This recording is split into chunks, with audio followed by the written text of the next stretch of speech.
Good afternoon. The first item of business is a statement by Shirley-Ann Somerville on First Homes Fund. The Cabinet Secretary will take questions at the end of her statement, and so there should be no interventions or interruptions. I call Shirley-Ann Somerville.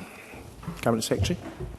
Thank you, Presiding Officer. And I welcome the opportunity to set out to Parliament in these early days of the new session this Government's commitment to tackling one of the defining challenges facing our country today: access to safe, secure and affordable homes.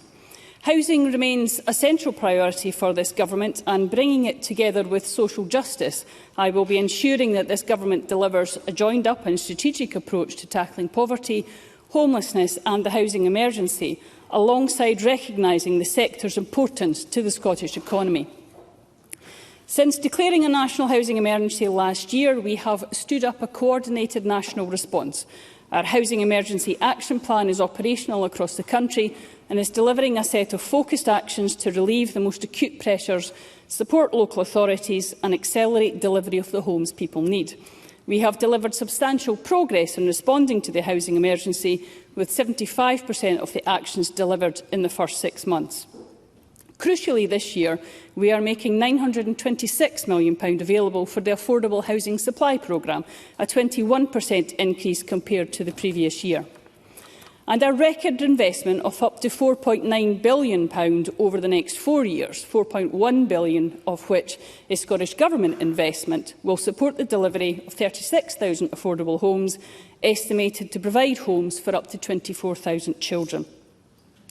Presiding Officer, I want a housing system that works for Scotland, one that balances affordability, availability, quality, sustainability and fairness. I am focused on our target of delivering 110,000 affordable homes by 2032, with at least 70% for social rent and 10% in rural and island areas.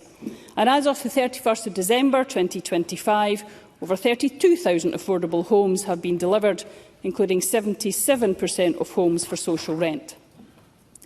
However, it is crucial that there is affordability across all tenures: social rent, affordable bin-market rent, private rented sector rent controls where appropriate, and opportunities for private ownership for those who want it.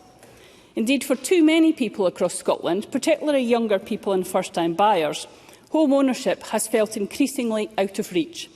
In communities the length and breadth of our nation, we are hearing the same story: people saving what they can, but finding the cost of that deposit is simply too great a barrier.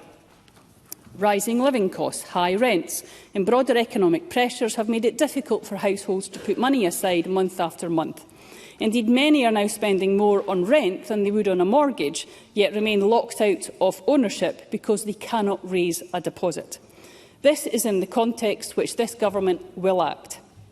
Today I can confirm that the Scottish Government will introduce the First Homes Fund, a demand-led scheme designed to support up to 50,000 first-time buyers over the course of this parliamentary term.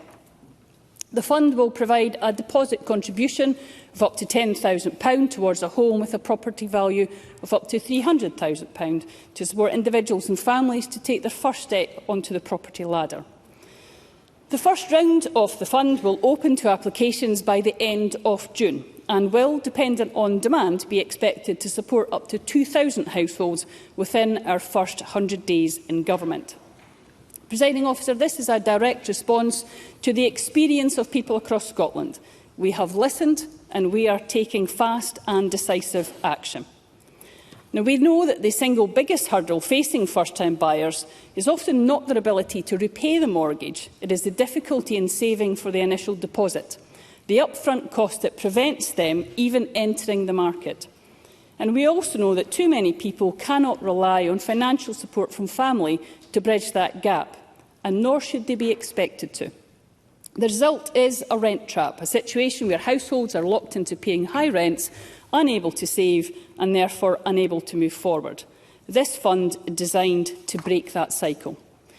It builds on the success of earlier interventions. Previous support helped more than 10,000 households between 2019 and 2022, demonstrating both the scale of demand and the effectiveness of targeted government support. The fund I am announcing the details of today will be open to first-time buyers across Scotland and designed to work alongside wider housing and financial systems.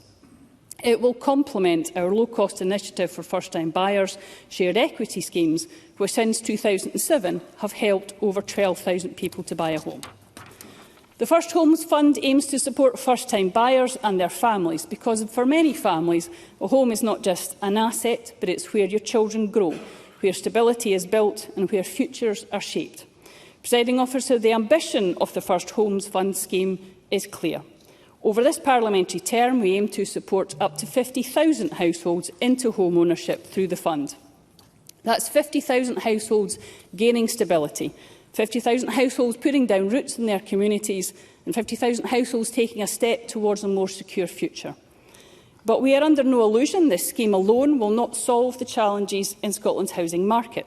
That is why it sits within a broader programme of action and supported by our record levels of investment. We are working with local authorities, housing associations and partners across the sector to increase delivery and to improve access. And we are taking forward measures to ensure that Scotland's housing system is fair, sustainable and responsive to need. Presiding Officer, let me also be clear about what underpins this fund. First of all, it's fairness. The fund will support all first-time buyers, people who can sustain home ownership but are held back by that initial barrier of a deposit. Second, simplicity. We will ensure that the application process is clear and accessible, with support available to guide applicants through each stage. And third, partnership. We will work closely with lenders, with industry partners and stakeholders to ensure the scheme operates effectively and complements existing products and services. There is already energy and enthusiasm from our partners to ensure that first-time buyers receive our support.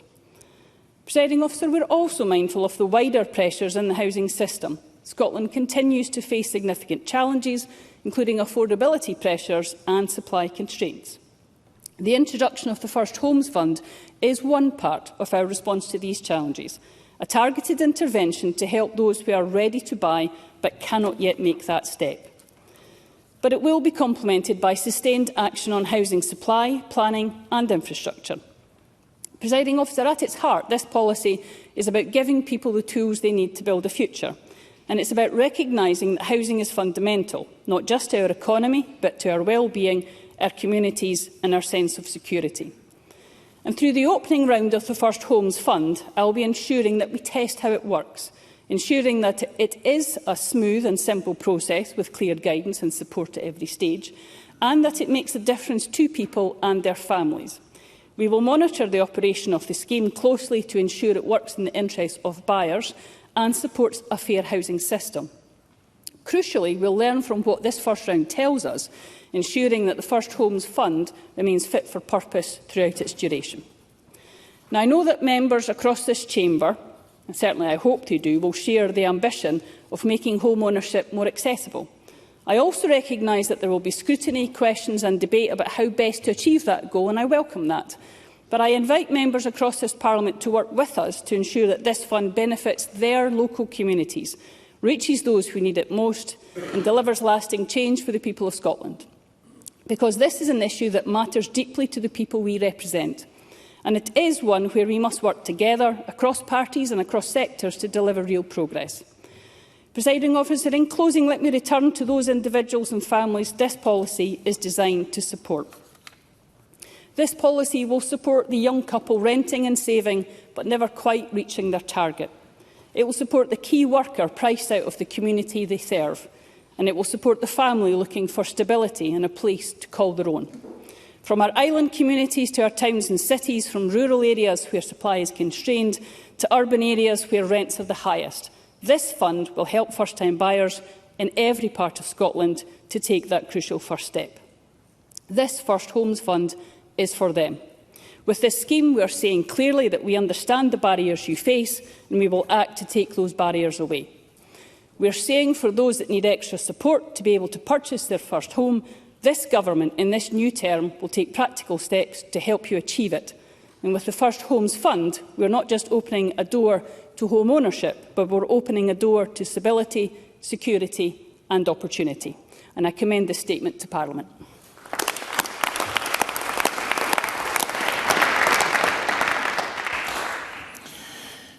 Thank you. The Cabinet Secretary will now take questions on the issues raised in her statement. I intend to allow around 20 minutes for questions, after which we will move on to the next item of business. It would be helpful if members who wish to ask a question were to press the request to speak buttons now. I'd like to call Mark Griffin.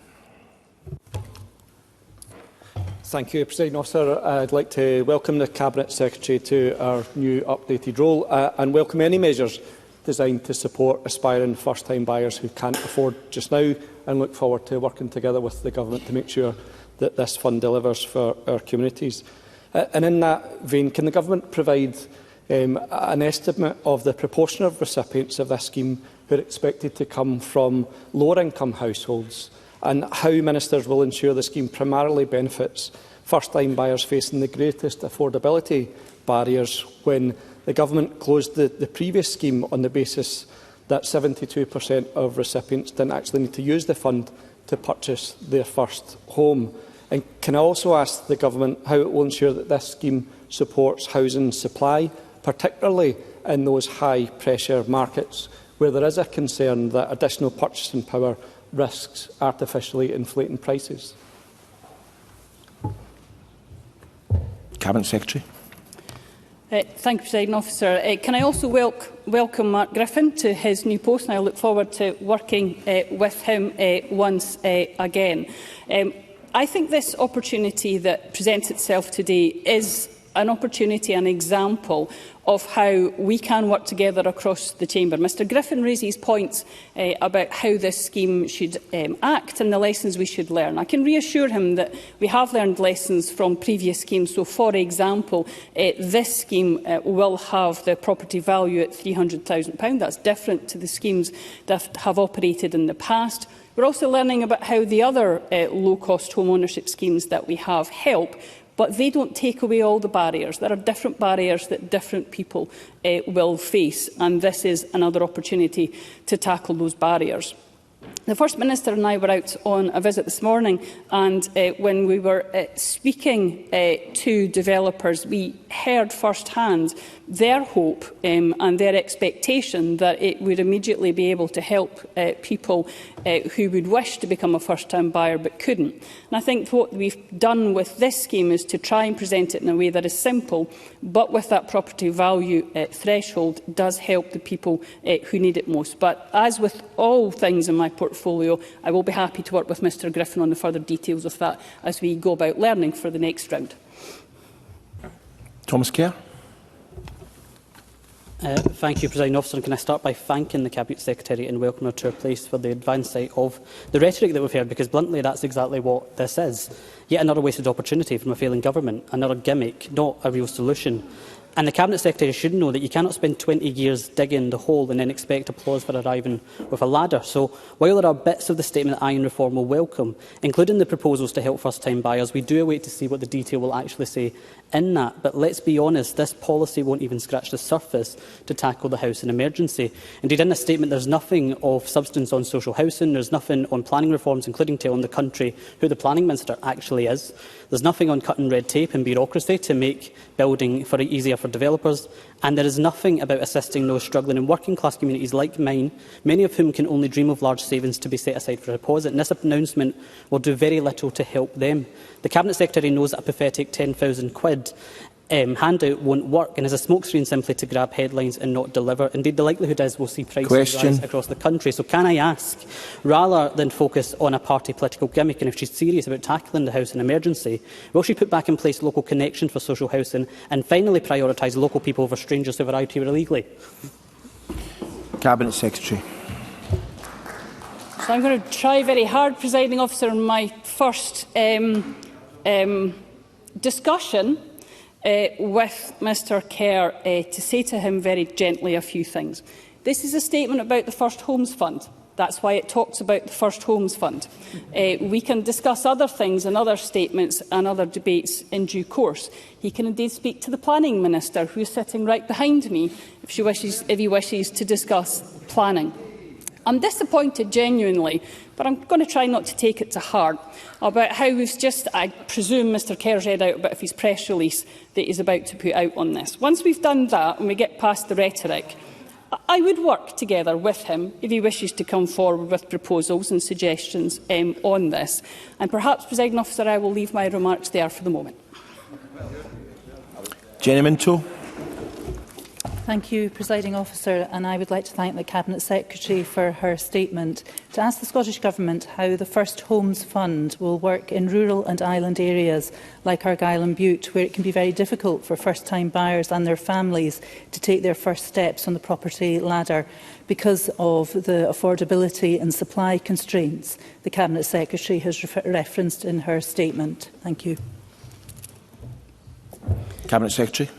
Jenny Minto raises a very important point, and it's a challenge that we must rise to, is how this scheme will work for all parts of Scotland, and I alluded to that as part of my statement. That's why it is a whole Scotland approach, because it can work very effectively in rural areas, alongside, of course, the other rural and island support which the Government has for key workers and for housing in general. It is a demand-led scheme. It will be open to applicants across Scotland, including, of course, all areas of Argyll and Bute. But as I said to Mr Griffin earlier on, and I open up the suggestion to Mr Kerr as well, if during this learning that we're having during this first phase, there are aspects that are coming back from the member's portfolio about how we can adapt and make sure this is working for all areas, then we are keen to learn and keen to support, because this will work for rural and island areas, and I value Ms Minto's contribution in allowing the Government to do that most effectively. Donald McAllan. Thank you. The previous iteration of the First Homes Fund underperformed in rural Scotland, with remote and island areas representing only 1.3% of supported sales in the 2019-20 year. Heard the response there to Jenny Minto's question, and I appreciate that. Looking at the targets for rural house building set at 10% in rural areas, will the Cabinet Secretary be applying a similar target to the proportion of the First Homes Fund that will be targeted in rural areas? Thanks. Cabinet Secretary. Can I welcome Donald McAllan to the Chamber? And I did so privately yesterday, Presiding Officer, but I welcome his first speech. It was an exceptionally good first contribution, and I look forward to working with him on issues to do with island housing. Mr McAllan is quite right, again, to challenge the Government to ensure this works across Scotland, as I said to Jenny Minto. There are particular challenges around island housing market that will present challenges to first-time buyers in particular. I think this can be a scheme that will work right across Scotland, including in his constituency. I'm not minded at this stage to have targets in different areas, but again, during this first phase, if he feels that this is providing a challenge to his constituents, then I'm more than happy, again, to pick that up with him in due course. Alan Brown. Thank you, Presiding Officer. It's fantastic to hear the Cabinet Secretary roll out a manifesto commitment so quickly on the First Homes Fund. Going forward, will there be any consideration of regionalisation or prioritisation of funding, or will it remain a Scotland-wide fund?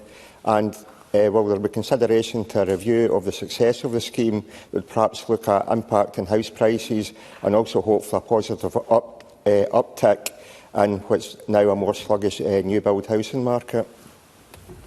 Cabinet Secretary.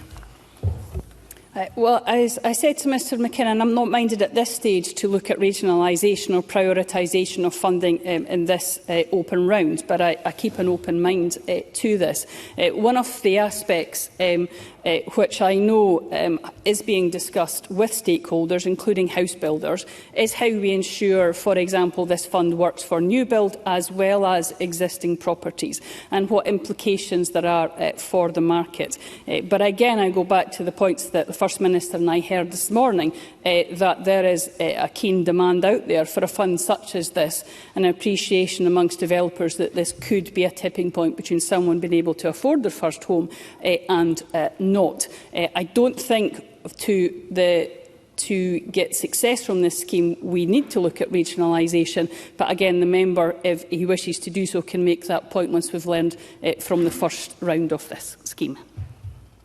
Graham Simpson. Many thanks.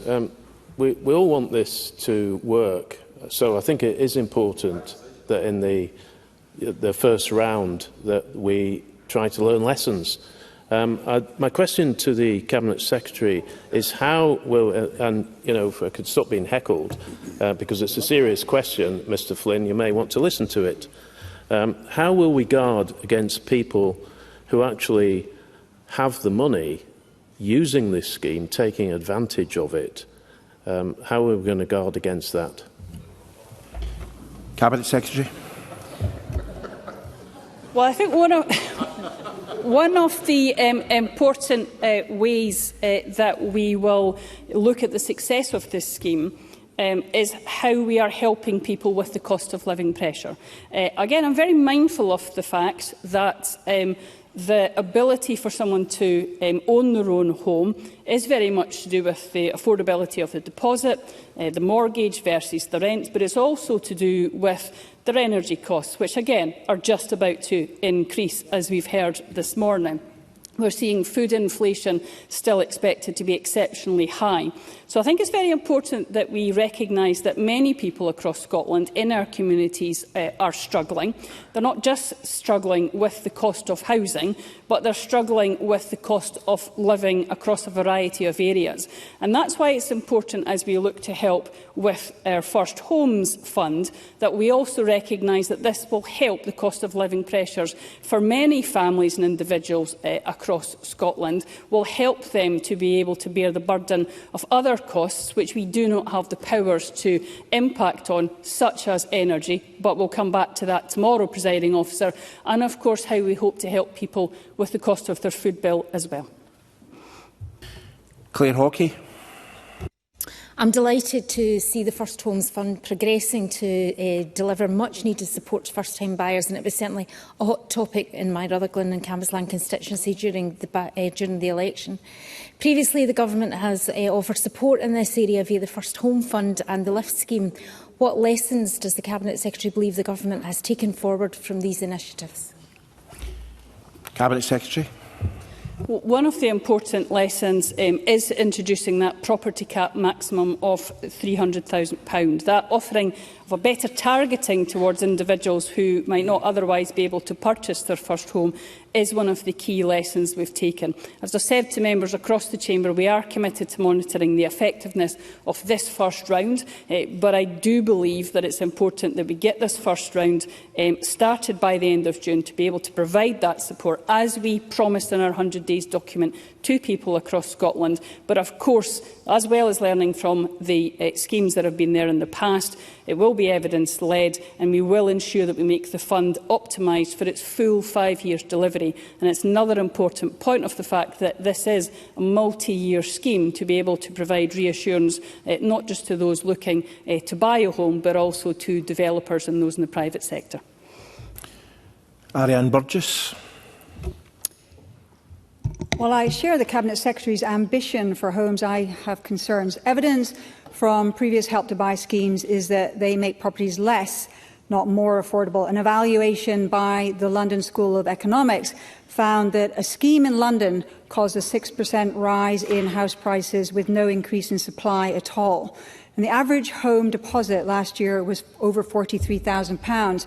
So this scheme would still require the buyer to find over £30,000. Does this not risk, as we've seen with previous schemes, providing help to those who are already better off? Cabinet Secretary. No, Presiding Officer, I don't think it does. And I go back to, again, one of the points that was alluded to in the visit that I made this morning, is this is about ensuring that those who want to, and home ownership is not for everyone, but those who want to own their own home can get that additional support to be able to do so. But it also, for example, will allow those people to move out of a private rented sector accommodation, or move out of mid-market rent accommodation, to be able to allow someone else to get into a different part of the affordable housing system. So this is very important for the first-time buyers, but I think it's also important that we recognise the flexibility it can give to the housing market to ensure that there is flexibility for mid-market rent, private rented sector accommodation and social housing. And I think that's another important part of the scheme as well. Megan Gallagher. Thank you, Presiding Officer, and can I also welcome the Cabinet Secretary back to her extended position and make a plea that Scotland's housing emergency is prioritised. The previous First Home Fund found that around 68% of buyers had household incomes above the Scottish median, meaning that this wasn't a policy that benefited people on lower incomes. We need immediate relief if we're going to get people on the housing ladder and to tackle Scotland's housing emergency. So does she not agree that we can help these people right now by backing the Scottish Conservatives' idea to abolish LBTT for people buying their first home, as it would encourage aspiration and help people get onto and move up the housing property ladder? Cabinet Secretary. Well, if that continues to be a Scottish Conservative policy, and if they wish to take a different approach to forthcoming Scottish Government budgets and wish to have costed discussions about, if you wish to just take a tax away, what implications will that have for spending, then I'm sure the Deputy First Minister will be delighted to hear Megan Gallagher's detailed and costed proposals on that. But where we are at the moment, it's important to recognise that, as I said to Ariane Burgess, this isn't just about the first-time buyer, important though that is. This is about the support that can then be given to those who will then move into the private rented sector, who will then move into mid-market rent or a social affordable home. So, of course, we will design this scheme to ensure that it helps people, and that's, again, I go back to the property value limit that's been put on this. But it is important to recognise the flexibility that this will give and to ensure that others can benefit from other parts of the affordable housing supply market. Stuart McMillan. Thank you, President Officer. The success of the First Homes Fund undoubtedly goes hand in hand with the wider housing sector in Scotland. Can the Cabinet Secretary speak more to the Scottish Government's plans to increase our housing stock by maximising growth and also investment? Cabinet Secretary. Well, as I touched on in my statement, this is one part of a wider support that the Scottish Government will be giving to the housing market. It's important that we recognise the social rented supply, and that's exactly why we have £926 million for the Affordable Housing Supply Programme that will help with social rent, mid-market rent and low-cost home ownership. That's £4.1 billion of Scottish Government investment that's going in over the next 4 years. That's the determination that this Government has to take the housing situation exceptionally seriously and to work to not just assist those who wish to own their own home, but also to help those across the Affordable Housing Supply Programme and across Scotland. Willie Rennie. The Cabinet Secretary knows that Liberal Democrats will always be constructive, as we have been for a number of years. Because the housing emergency is an emergency and we're still in the midst of it. But she hasn't answered the questions. She hasn't answered the questions about this being potentially a subsidy for those who can already afford to buy their own home. So can I give her another chance to explain what measures, what lessons has she learnt from previous schemes so that that does not happen? The Secretary. Well, let me try again for Willie Rennie, and I'm sure he'll tell me if I've not succeeded once again. But one of the important aspects of the lessons that we've learned is around that 300,000 property value limit that we have on it. It is important that this is much more targeted because of that than the schemes we've had previously, and that will ensure that the scheme is targeted and is there, yes, for those right across Scotland, but for those that are buying their first time house at the lower end of the market. So I appreciate there will be other ways that members may wish this scheme for different criteria to be included in this scheme. I have a preference for this to be as simple as possible, both for the buyer and those lenders that will be taking part, of course, in the wider transaction that will be going on. If Mr Rennie is still not convinced, and I'm looking at his face and thinking not, but if he's still not convinced, again, I would be happy to work with him as I've done in the past, because it is important that we get the most out of this scheme and support those right across Scotland that need the support. This fund, I do believe, does that because of the changes and the lessons we've learned from the past. But again, happy to work with him in the future further around if he's yet to be convinced by my argument, Presiding Officer. Emma Roddick. Thank you, Presiding Officer. I'm really pleased to see this support for first-time buyers and a recognition of how difficult it can be to pull together a deposit when you're living rent payment to rent payment. Can the Government explain how it will work with mortgage providers to ensure that deposit requirements won't simply be uplifted as a result? Cabinet Secretary. Emma Roddick raises a very important point about how we need to and indeed are already working with mortgage lenders and those with an interest in the first-time buyers market to ensure that we are supporting people and that support is actually delivering a genuine difference to people. These schemes have been available in the past, but this one, as I said to Mr Rennie, is more targeted. But the lessons we've learned from those areas about how we work with lenders is something that is taken very seriously and something that we're continuing to work on. Further details of the scheme will of course be made available before it opens at the end of June, and that will include some of the information about how we've worked with lenders to give exactly the types of reassurance that Emma Roddick has suggested. Maggie Chapman. Thank you. I thank the Cabinet Secretary for her statement and I welcome her to her new-ish role. The scheme of £100 million would mean approximately £20 million per year. The Ending Homelessness Together Fund, the Government's own flagship fund for tackling homelessness, is just over half that, £11.5 million of funding this financial year. The £100 million could also build over 500 social homes. So what does the Cabinet Secretary have to say to those who are waiting years and years for a social home, or indeed those who have no home at all? Why is the Government prioritising those who can already afford or who want to buy a home over those without somewhere safe to live? Cabinet Secretary. I think that's quite an unfair assessment, if I can say to Maggie Chapman, but can I also thank her for welcoming to my nearly new role. It's important that the Government is there to support people across Scotland in all tenures. The importance of the social rented sector I deeply, deeply value, and I welcome the role of councils and housing associations to be able to support people in the social rented sector. But the private rented sector is also important to people in Scotland, as is private owner occupation. I don't put one above the other. I think it's important that, particularly as I've mentioned to other members in this cost of living crisis, that we're there to support people regardless of the tenure that they're in and regardless of the tenure that they wish to be in. So, as I said during my statement, this is one area that the Government's working on. This area is to provide support for first-time buyers.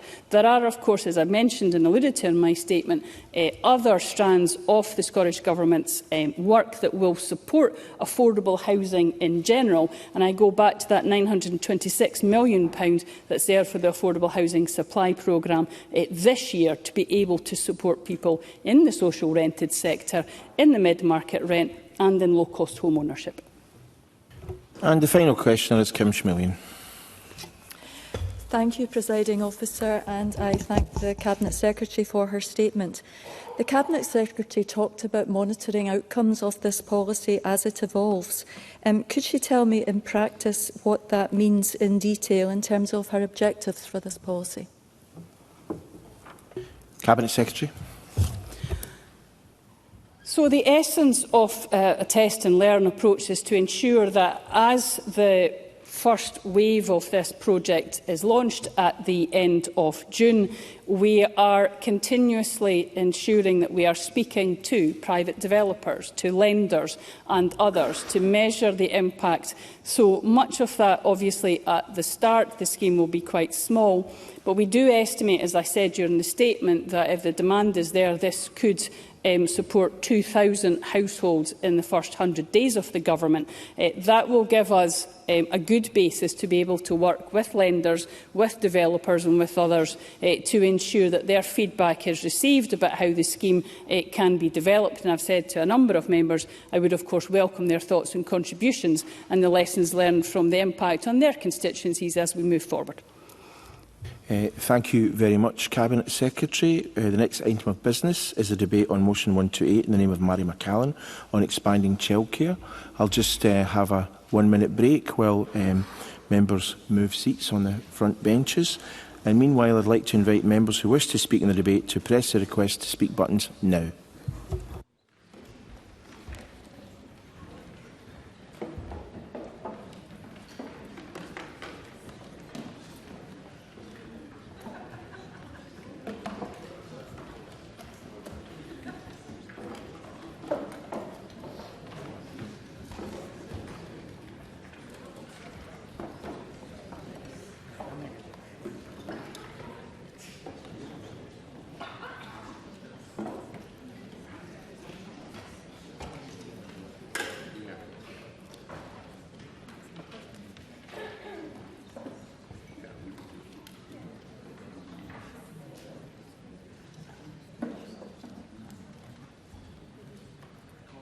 Allen to speak to and move the motion. 13 minutes, please.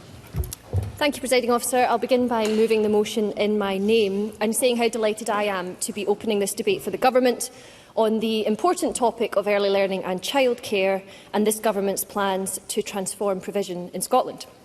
The early emphasis that we are placing on this topic and the centrality with which we centred it in our manifesto, I hope will underline to the Chamber the importance that the Government places both on the precious early years of a child's life and the need for high-quality childcare as a means of growing our economy.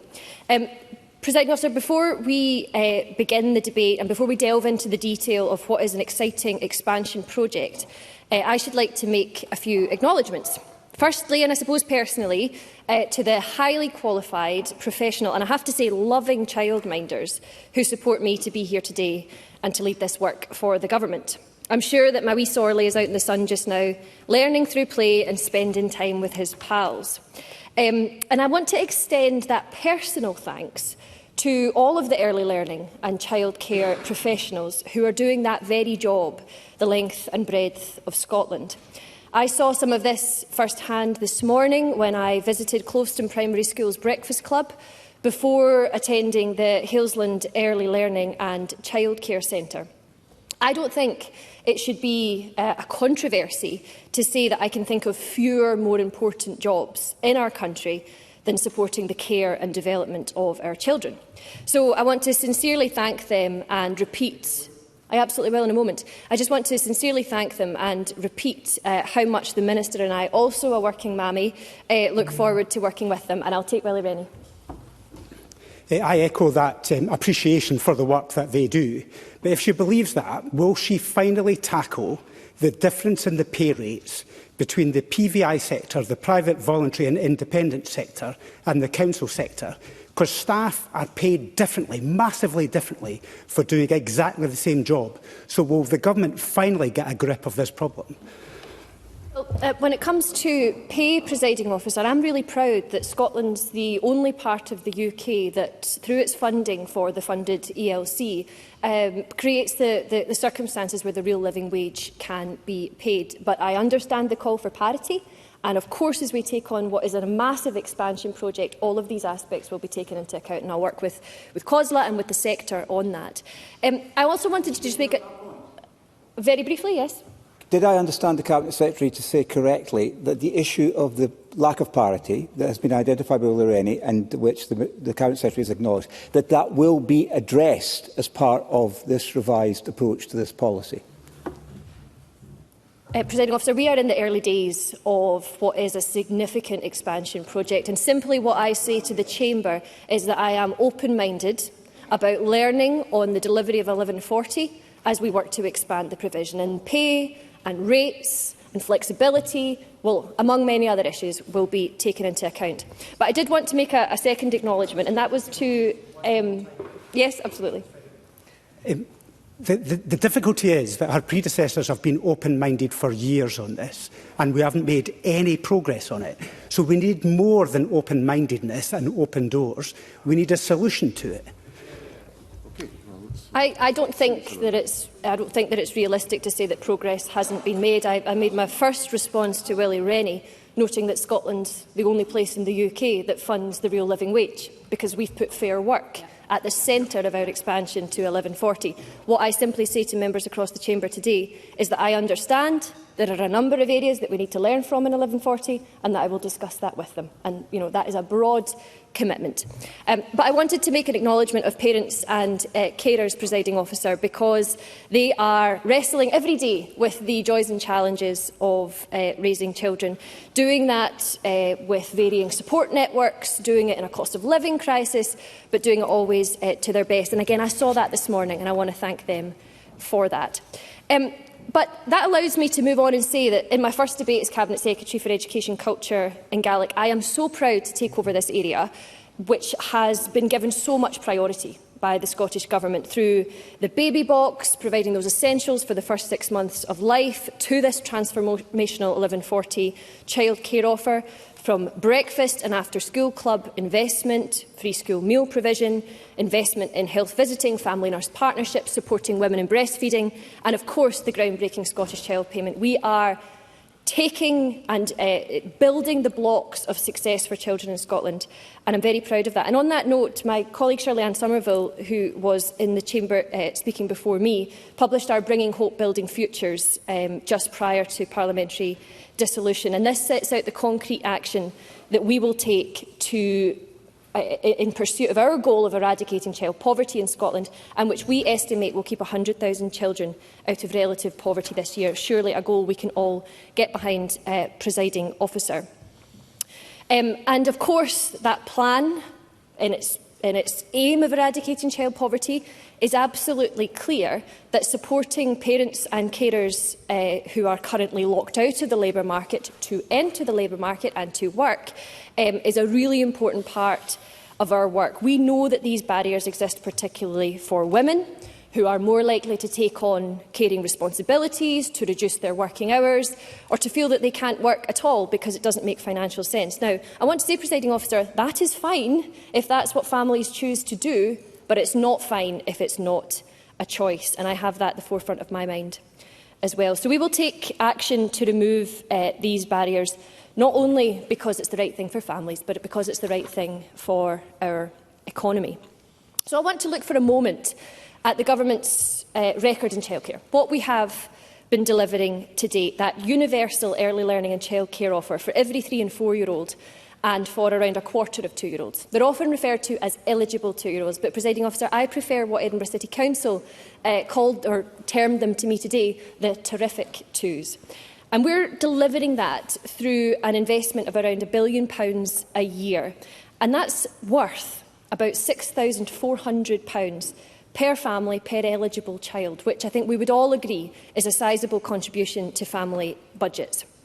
And it has to be said that moving from the around 600 hours that we inherited when we came to government to delivering the 1140, which parents have been benefiting from since 2021, is a massive achievement.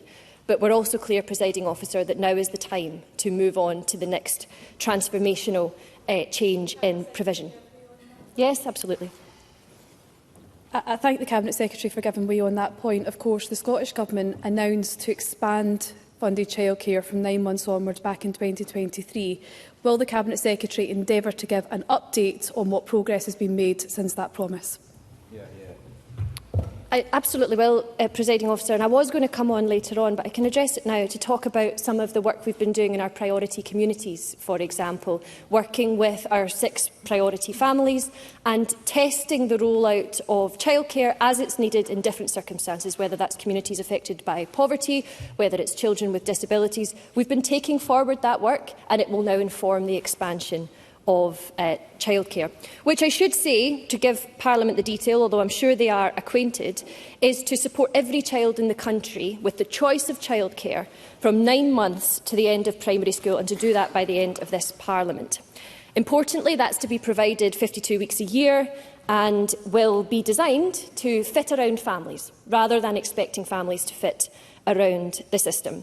Now, I have to say, Presiding Officer, this is a substantial project. It will take a Team Scotland approach. And on that note of working together, I was really pleased to see the importance of early learning and childcare featuring in most of the manifestos for parties running up to the election. I hear concerns from Green colleagues about cross-border placements and the variation in funded ELC eligibility dates when a child turns 3. And I commit today to working on these issues as we develop the expanded offer. My colleagues have already stated, and I maintain, that statutory guidance is clear. Wherever possible, families who are accessing cross-border placement should be treated on the same basis as families accessing local provision. And then on the question of when a 3-year-old begins, I'm very sympathetic to this, although I think there are practical issues we have to take into account. For example, how manageable it is for staff to have an intake, say, every week or every day. But that's a practical consideration that we have to make, and I'll be working with the Greens and COSLA on that. And we'll be supporting your amendments today on that basis. We'll also be supporting Labour's amendment, and I look forward to hearing their contributions. I want to note the Liberal Democrats' desire to see a focus on support for working families only. I don't fail to understand the reasons behind it, and I want to work with you on it to understand more about what you're looking to achieve. But I have to say, firstly, we can't fail to understand how important it is to have childcare to find work and to sustain work. And I think, secondly, there's a really important point to make here, which is that we shouldn't have a system which denies children whose parents aren't working the important early learning opportunities that are provided here, particularly if we think that they might be the children who could benefit most from it. So I just say that as an early point of principle, but I do look forward to working with the Lib Dems on it. And of course, Presiding Officer, as we develop the provision, we will, as I have said to a number of members, draw on the successes of 1140 and be clear about where there are opportunities for improvement. Yes, I will. The previous expansion that you've mentioned a few times now of 1,140 hours required the addition of 4,000 full-time equivalent staff. So if these proposals aren't tied specifically to a skills training pathway for our domestic workforce, will you not simply just be legislating a skills shortage into existence? So the member is absolutely right to point out the importance of the workforce here. This workforce, who are mainly women, are the single most important factor in whether or not good, high-quality early learning and childcare is provided. Now, the rollout of 1140 has actually seen the number of staff necessarily grow, but we're very open-minded and clear-eyed about the fact that that will have to happen once again as we expand it. We know uptake's been good, Presiding Officer. A census published in 2025 shows that uptake is nearly universal for 3- and 4-year-olds, with almost every child taking up their registered hours. We also know that the vast majority of parents or carers are satisfied with the quality of ELC. I'm getting the time back, haven't I, Presiding Officer? Yes, of course I will. I'm grateful to the Cabinet Secretary for giving way. As a follow-up to the previous question, and in relation to what she's currently saying, what are the government's estimates on the number of additional staff that will be required, and how much does the government estimate the total cost of the expansion will be over the lifetime of this Parliament? So we set out in our manifesto an estimate of around 500 million, but these are early days of the development of the policy within government, so both estimated costs, the estimate requirements in terms of the workforce, these will all be developed in due course. And I would just remind Parliament that the commitment is to have completed this by the end of the 5-year period. This is a huge piece of work and we're all going to have to work together on it, and it's in early course just now. But, Presiding Officer, I was going to mention the DIFLI report that we commissioned and which reported recently, which I think set out that really important perspective on what's worked and what needs to be improved. I'm short of time, but there's a couple of bits I just wanted to draw out. Firstly, it was clear that it's had a really important impact on maternal employment, something that is very important. And the other point I wanted to draw out, and this really struck me, was that it demonstrated that for an eligible 2-year-old, by the time they've undertaken a year, there is little developmental difference that can be observed between them and their 3-year-old peer who was starting on the universal offer. I see that as a really important bit of success for the project. But of course, as colleagues have said, recruitment, skills development, rates, flexibility, additional support needs, practical issues of rollout, costs, all of this is to be developed. And I really sincerely look forward to working with colleagues across the Chamber on this project. Now, I have probably rightly focused my remarks on 1140, but there's a huge amount of other work the Government's both completed and looking to take forward, with the expansion of breakfast clubs, with our extra time programme and with our work in those priority communities, which it's worth noting are Clickmannanshire, Dundee, Fife, Glasgow, Inverclyde and Shetland, something which we've deliberately done to help us understand how best this works across different demographies in Scotland. But, Presiding Officer, I will bring my remarks to a close so that we can have a good and fulsome debate. It has to be said, as I know you'll know from your previous role, we are facing some of the most financial fiscal conditions since devolution. So are households in Scotland. And so, therefore, every penny that we spend, we have to make work for the people of Scotland. I believe, and the Government believes, that expanding childcare is there's a strong case for that. It reduces inequalities, it tackles poverty, and it provides new economic opportunities across the country. So it's an ambitious but vital task. I know there's consensus across the Chamber, and I really look forward to getting to work with colleagues, with the Minister, to deliver this for Scotland. Thank you.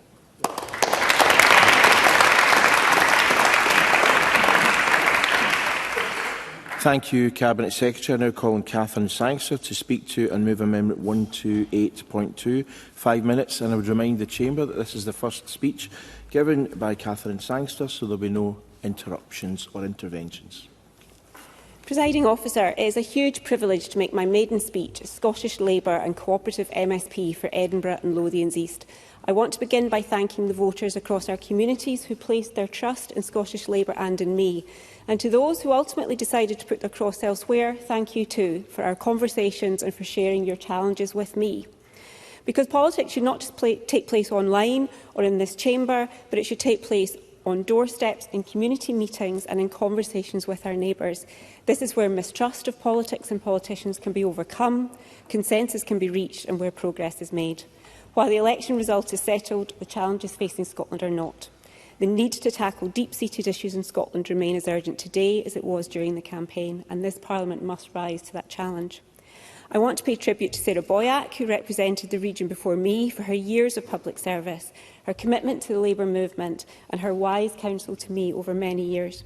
Thank you also to Chris Murray MP, campaigning by my side and proving that Westminster and Holyrood can sometimes work together. Politics is indeed a team effort. I owe a huge debt of gratitude to the people who supported me over the last few years. You know who you are. Thank you. Not only for your belief in me, but for your belief that Scotland can be a fairer, better country. I am especially proud to represent a region that has been my home for most of my adult life. Over the years, I've made so many friends here, raised my family here and worked here. I know the communities of Leith, Portobello, Musselburgh, Walford and Elphinstone not simply as places on a map, but as places who welcomed me and my family, and ones full of warmth, resilience and enormous potential. One of the first votes I cast was for the establishment of a Scottish Parliament, never imagining then that one day I would stand in this chamber. I believe deeply in the power of devolved government to improve people's lives, but good intentions alone are not enough. government must deliver in practice. A policy can't just sound good in a campaign leaflet, it must make the everyday lives of working families better. And I am therefore so pleased that my maiden speech comes in a debate on childcare. My own involvement in politics began campaigning for fairer access to childcare for working parents some 10 years ago, and many of the problems parents faced then are still with us today. Across Scotland and the Lothians, parents speak about nursery costs consuming huge chunks of household income, long waiting lists, inflexible hours and free childcare that doesn't actually fully cover the cost. For many families, childcare determines whether a parent can return to work, increase their hours or progress in their careers. So whilst I welcome the commitment to expanding childcare provision, we must address the pressures that families are under now. In Edinburgh, restrictions on cross-boundary nursery placements have affected families from East Lothian and Mid Lothian who need childcare close to where they work. Parents have lost access to nurseries that match commuting patterns and working hours, or they've lost funding where children were happy and settled. And those points speak to a wider challenge at the heart of Scotland's childcare system, aligning national ambition with local delivery and the everyday realities facing working parents. Childcare is one of the most important investments we can make in Scotland's future. When childcare works, parents can participate fully in the workplace, women are more able to continue their careers, and children get the best possible start in life. But for too many families, that is not the reality. So on behalf of the families and staff who need change, we will be holding the SNP to account and keeping their promise on actually delivering childcare policy in this Parliament. The SNP brought forward this debate, and our questions are simple. When will it happen and how will it happen? Scottish Labour have set up their own plan to reduce the cost of childcare for working parents, improving flexibility of the system, supporting childminders and giving parents more choice and control. A failure to tackle these matters will be a missed opportunity that no family can afford. Turning to the motion in the Cabinet Secretary's name, in the election campaign, the First Minister and his party promised big on expanding childcare. They now have the responsibility to deliver. And remember, parents like me have been raising these issues for 10 years. That's why I'm calling on the Government to fix the issues now, set out a fully costed plan and a timeline for delivery. As a new Member of Parliament, I really hope to contribute constructively and seriously to this work. I came into politics because I believe Scotland deserves a government relentlessly focused on making the country work better for working people. It's the honour of my life to stand here representing Edinburgh and Lothians East. I look forward to serving its people, and I move the motion in my name.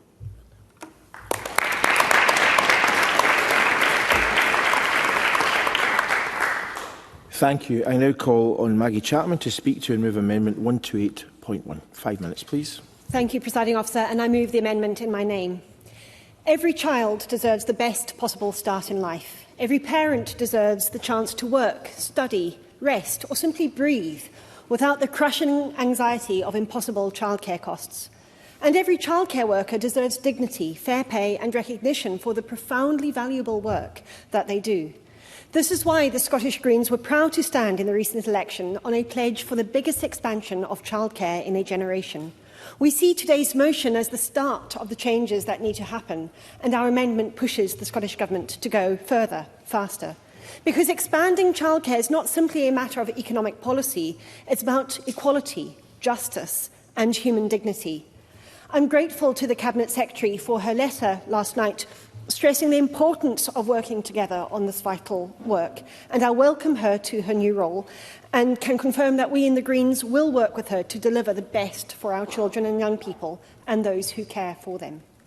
Because we have much work to do. For too long, childcare has been treated as a private burden carried disproportionately by women, rather than as the essential social infrastructure it is. The reality facing families across Scotland is stark.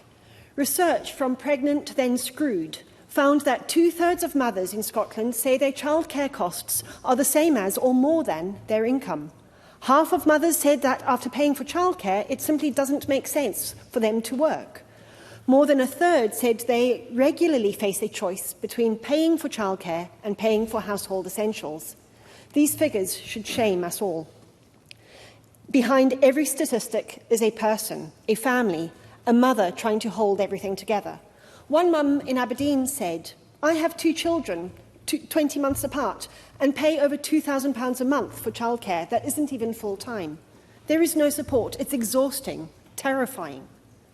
Another, from Angus, said, Recently, I found out that I'm pregnant with my second child, and the joy I should be feeling is dampened by already worrying about childcare cost when it's time to return to work. No parent should describe raising children in Scotland as terrifying. The joy of a new baby shouldn't be marred by anxiety about childcare costs.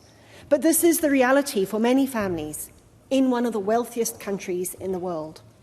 That is why we in the Scottish Greens are clear: childcare must be universal, flexible and genuinely accessible. Universal provision matters because cliff edges punish families. Means testing leaves people behind. Universal services create dignity, certainty and fairness. And flexibility matters because families' lives are not neatly lived between 9 and 5.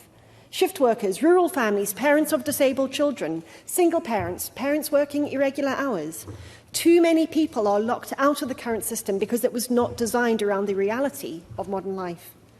That is why our amendment calls for immediate practical changes. First, ensuring that cross-border placements are available across Scotland, so funding follows the child rather than stopping at arbitrary council boundaries. Second, ensuring that children can access funded hours immediately after their relevant birthday, rather than forcing families in some council areas to wait months for support, costing them thousands. And third, our amendment recognises something too often ignored. Expansion will only work if we properly value the workforce. Because care work is work. Childcare workers are not volunteers propping up a broken system through goodwill and exhaustion. They are skilled professionals carrying enormous responsibility for children's well-being and development. Yet the childcare workforce remains overwhelmingly female, underpaid and undervalued. 95% of that workforce are women, and that poor pay and conditions are driving recruitment and retention problems. If we want a world-class childcare system, we need world-class terms and conditions. That means fair pay across councils and private provision. It means workforce planning, investment in training, particularly around additional support needs. It means collective bargaining that puts power in the hands of workers to negotiate better terms and conditions. And it means recognising childcare not as a cost to be minimised, but as a public good worthy of investment. Because investment in childcare delivers enormous social and economic returns. The evidence is clear. Childcare investment creates jobs, supports women into employment, reduces child poverty and boosts economic participation. Care jobs are also low-carbon jobs. Investment in care creates more jobs and less pollution than equivalent investment in traditional infrastructure. This is feminist economic policy. It is green economic policy. And fundamentally, it is humane economic policy. So let us build a childcare system rooted not in patchwork fixes or postcode lotteries, but in equality, dignity and collective responsibility. A system that values children, values parents, and finally, truly values care. Thank you.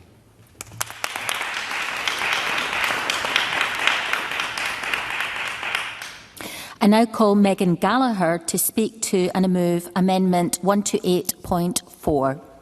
Thank you, Presiding Officer. Can I welcome you to your post, and can I also welcome the Cabinet Secretary to her post.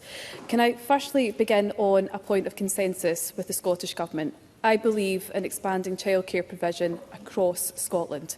Throughout the last parliamentary session, I repeatedly called on the Government to expand early learning and childcare from 9 months onwards for working parents.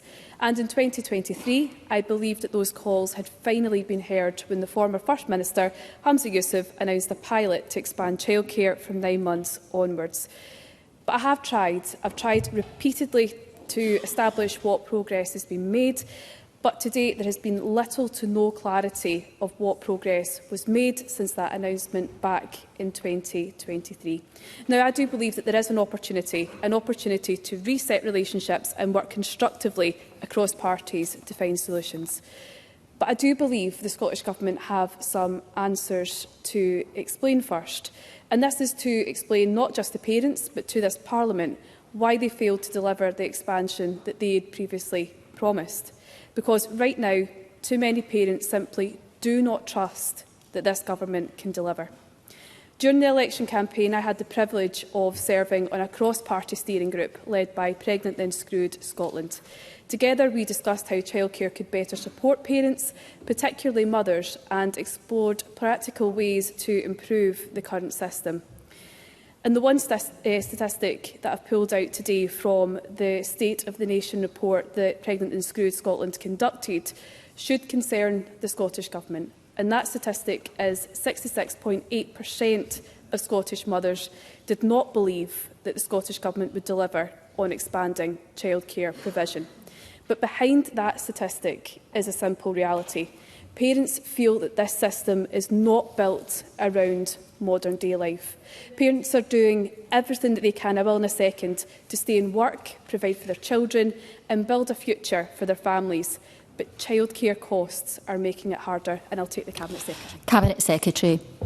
Thank you, Presiding Officer. And I hear Megan Gallagher's points about delivery and public trust. And I just would take the opportunity very early in the development of this policy to acknowledge the importance of delivery, to put on the record that it's what I want to see happen, and to ask her if she will work with the Government constructively so that when the mothers she's talking about are in a few years' time, when this policy is coming to fruition, they can say that the Scottish Parliament delivered for them, including Megan Gallagher's party.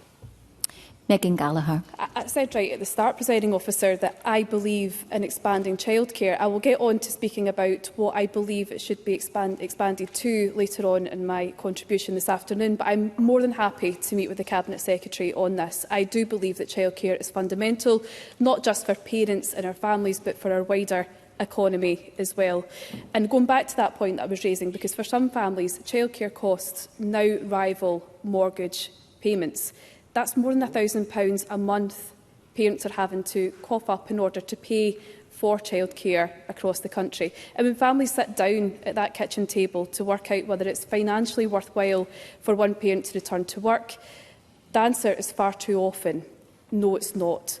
For mothers in particular, the choices can feel impossible. Some reduce their hours because childcare costs do not match working patterns. Others believe that the labour market leave the labour market altogether because the cost of childcare wipes out much of their income. And it's not just a family issue, it's an economic issue. When skilled workers are pushed out of employment, Scotland loses talent, productivity and economic growth. If we are serious about growing our economy, childcare must be viewed as economic infrastructure, which is every bit as important as transport or housing. But affordability is only part of the problem. Flexibility matters too. Parents repeatedly tell myself and colleagues who have had the education brief previously that funded hours may exist on paper, but they are often delivered in ways that simply do not reflect the realities of working life. That's shift workers, NHS staff, hospitality workers, and parents with irregular hours cannot always make rigid nursery patterns work. But I do want to talk about some of the other issues that are currently faced, not just by parents, but of course the sector itself, because if the government is serious about expansion, they must confront the reality that's facing the childcare sector itself. That's the private, the voluntary and the independent sector, which delivers a substantial proportion of childcare right across Scotland. Because too often, the PVI sector, they do feel like an afterthought, despite being critical to that delivery on the ground. Providers are struggling with rising costs, staffing shortages and government guidance that does not reflect the economic position. There are also serious concerns about the unfair distribution of funding between local authority settings and the PVI sector, which of course Willie Rennie has already mentioned. This is not sustainable. We can't continue as we are and then put an expansion on top of the current model. And if the government wants that mixed market childcare model to survive, the funding must absolutely follow the child fairly and sustainably. Because without the PVI sector, yes, I will. I'm grateful to my colleague again. Would you go as far as to say, unless this issue of the disparity of funding is properly tackled now, then the expansion that we all support will fail? When I first entered the Parliament back in 2021, presiding officer, this was one of the first issues that came across my desk, was the issue that the PVI sector did not feel part of the overall 1,140-hour package. That's why they were leaving the sector. Childminders did not want to remain part of the sector, and it's one of the issues that needs to be addressed urgently. Presiding officer, I know I'm running out of time, but what I will like to say is, and probably moving towards my conclusion, is that before the ministers make new promises, they must answer a basic question. Who will deliver the expansion? Where will it happen? And how will it be paid for? These are my concerns today. I do believe that we'll probably address these further on in the debate this afternoon, but I welcome the approach so far from the Cabinet Secretary, and I will take her up on the offer to meet with her in due course. Thank you. Megan Gallagher may wish to move the motion amendment in her name. I move the amendment in my name. Thank you. Thank you. I call on Willie Rennie to speak to and move Amendment 128.3. Move that amendment now before I forget, and can actually just begin where Megan Gallagher and Stephen Kerr finished off, because we do need to get the fundamentals of the provision of ELC in Scotland right before we look to expand further. There is a fundamental problem with the PVI sector, who provide the flexibility that many parents are looking for, because many council nurseries simply aren't able to provide that flexibility. So if we want childcare that's suitable for a variety of different family needs, we need to sort out the leakage. And there is significant leakage of experienced staff from the PVI sector to better paid jobs in the council sector, but also you get paid sometimes more in a supermarket than you would in a private nursery. So we need to sort that out in order to make sure that we maintain the quality of the provision, not just the provision itself in the PVI sector, because that is essential for any expansion that comes. But there are a number of other factors that need to be addressed as well. The 2-year-old take-up, the terrific twos, as was discussed earlier, that take-up has varied. And even though we've managed to get a relationship with the DWP to share the data that's essential to identify those families, the numbers who are taking it up has dropped within the last period. And we need to reverse that, because that's the group of 2-year-olds that we can make the biggest impact on their life chances if we can get them into that provision at that earlier stage. And then we've already discussed the cross-border placements and the third birthday issue, and accept the point about the practicalities of constant flux on the third birthday. But there is must be a better way than losing months of provision because you happen to have a third birthday at the wrong period. And then finally, on childminders. Childminders are essential, particularly for very remote and rural areas where it's impossible to have a fully constructed nursery. They provide that flexibility as well for many families that they are looking for. So those issues need to be addressed. But can I actually begin, if it's possible, to thank the Cabinet Secretary and welcome her to her post and her colleague, because now I think we have a ministerial team that can be fully focused on the issue of the promise, following on from, I think, the outstanding contribution that my colleague Duncan Dunlop made yesterday. Because her predecessor was recused from addressing the issues around the promise, now we've got a team that's dedicated to the promise. So I hope we are able to see significant progress in this term on those issues, because that is sorely needed. Now, let me deal with some of the fundamentals about childcare and early learning. And the early learning bit is incredibly important, because sometimes we forget this. It's not just about the hours that we provide, it's about the quality of the provision. And sometimes in the race for expansion, we forget about quality, which is why investing in good quality staff, particularly in the PVI sector, is essential. But we also should remember about the role of families, because there are some families that want to look after their children, and sometimes they feel guilty for not putting them into ELC provision.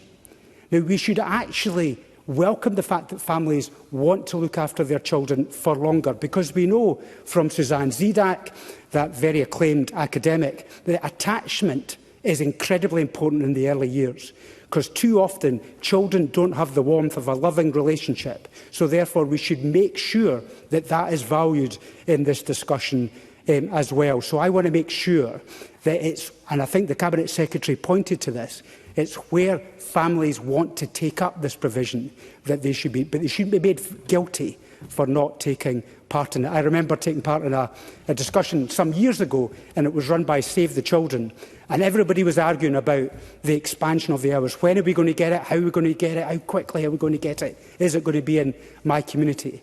And this lone mother stuck up her hand and said, "Why don't you want me to look after my own children?"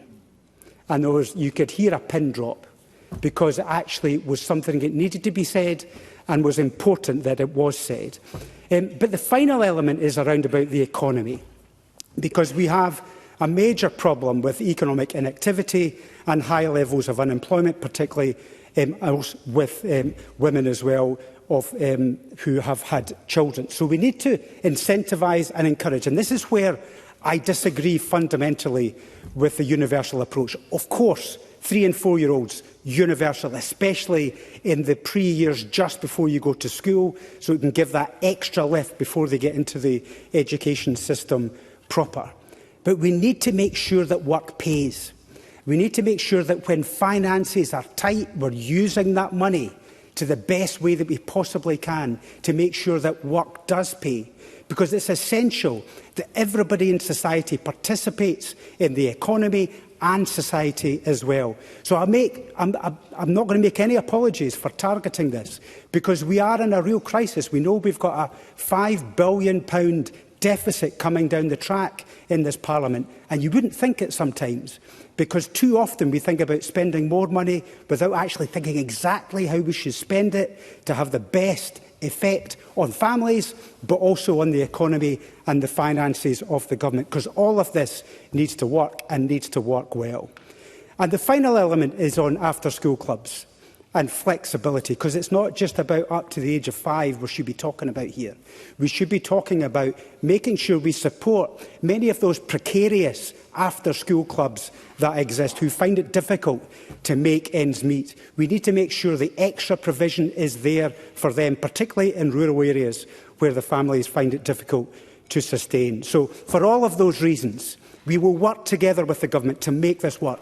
I am desperate to make this work. I've got a long-term commitment to this. Decades back, I have been arguing for expansion of childcare. But we need to make sure that we get the foundations right and we get the expansion right as well. I now call on Angela Ross to make a first speech. Thank you, Presiding Officer, and I would like to congratulate the Cabinet Secretary as well. As this is my first speech, I want to thank the voters of Edinburgh and Lothian East who have put their trust in me, and I will serve them diligently. Just a little bit about myself. So I do have a bit of a background in education, and for nearly 30 years I have been either teaching or involved in instructional design, which has helped organisations, both public and private, globally with learning. And I understand the importance of the structure and appropriate pedagogy for learners of all ages. So this is a particular passion of mine. I'm sure we will all agree that every child deserves the best start in life, and we all agree that childcare matters for families, for work and for child development. But agreeing on the principle is not the same as agreeing on the policy. We cannot keep pretending that a system already under strain can simply be stretched further without consequences. That is why we cannot support the motion as drafted, and in the spirit of being constructive, offer a different approach, one that is targeted, sustainable, and grounded in evidence. We believe the solution should provide choice for parents, because a system without real flexibility and competition risks becoming one where families have fewer, not more, options. We suggest that you should first strengthen the existing 1140-hour offer by prioritising working families and targeting support based on need. We insist that funding follows the child, so that the provision is flexible, transparent and not restricted primarily to council-run delivery. And we recommend a phased approach to expansion with published results and through evaluation at each stage, focusing on ages 2 to 5 alongside early primary, that's primary 1 to 3, wraparound care. A phased approach is going to allow you, just as we do in the business world, that opportunity to reflect, to measure and to understand and assess success before you move on. At Reform, we believe in supporting families but not limiting their options. We believe in childcare that enables work, not a system that ignores cost, capacity or choice. And we must be honest. Childcare supports participation in the labour market, but it does not, on its own, drive economic growth. It is an enabler and not an engine. Before there is any expansion to the existing system, we need to ask whether the present system has delivered as intended. The 1140-hour policy was meant to improve child development, close the attainment gap, and deliver more support for parents in or into work.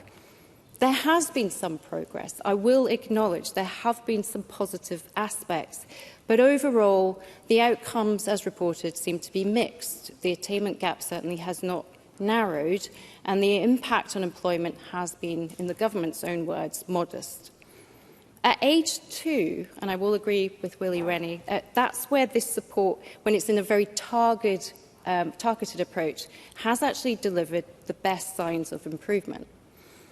Yet, from the age 3 onwards, the provision becomes more universal, and despite the evidence becoming far less certain, that seems to be the area that is struggling. So the question before Parliament is not whether access to childcare matters, as I'm sure we all agree it does.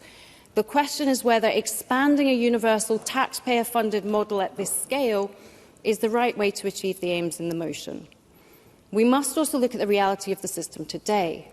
The 1140-hour system is costing close to £1 billion, without clear and consistent evidence of success. And we have seen private nurseries struggling to deliver funded hours sustainably and falling short and even closing, and a significant loss of childminders and those places they offer. Staff are under incredible pressure, and we've seen surveys from various organisations such as Unison, which have shown the level of stress they are going through. What we know is that in some cases, providers are actually withdrawing from offering the funded hours, and this is raising real concerns about the long-term capacity and choice for parents. And we must remember that behind these figures, there are real families, real providers and parents struggling to find places, and staff working under tremendous pressure to try and keep services going. This is not a secure platform for expansion. Presiding Officer, there is also a question of funding, as we have heard. Scotland faces significant fiscal pressures, and we're being asked to support an expansion that would require billions more in spending. I do think the £500 million is low estimate there. It is also a motion that assumes economic benefits will follow, but that assumption is not guaranteed. We often hear a Quebec model cited as a good example, but that was released in times of economic growth and fiscal stability in Quebec. In Scotland, we're being asked to do the opposite and expect childcare to deliver that growth. The reverse is true. We should be cautious about relying on this aspect. Policy cannot override economic reality. But even if funding could be found, there is that serious issue we've mentioned previously about the workforce. Infant care is the most complex and resource-intensive form of childcare, and expanding that entitlement has to take into consideration the workforce. Without a credible workforce plan, further expansion is not just difficult, but it risks being undeliverable. We encourage a more responsible approach. This is not about doing less, it's about doing things properly. And responsible policy must focus on support where it's most needed, ensuring funding follows the child and prioritising working families if the intention is to support economic growth. Presiding Officer, this motion asks Parliament to expand a system that is already under pressure without a clear plan for funding or delivery, and for those reasons we cannot support the motion as drafted.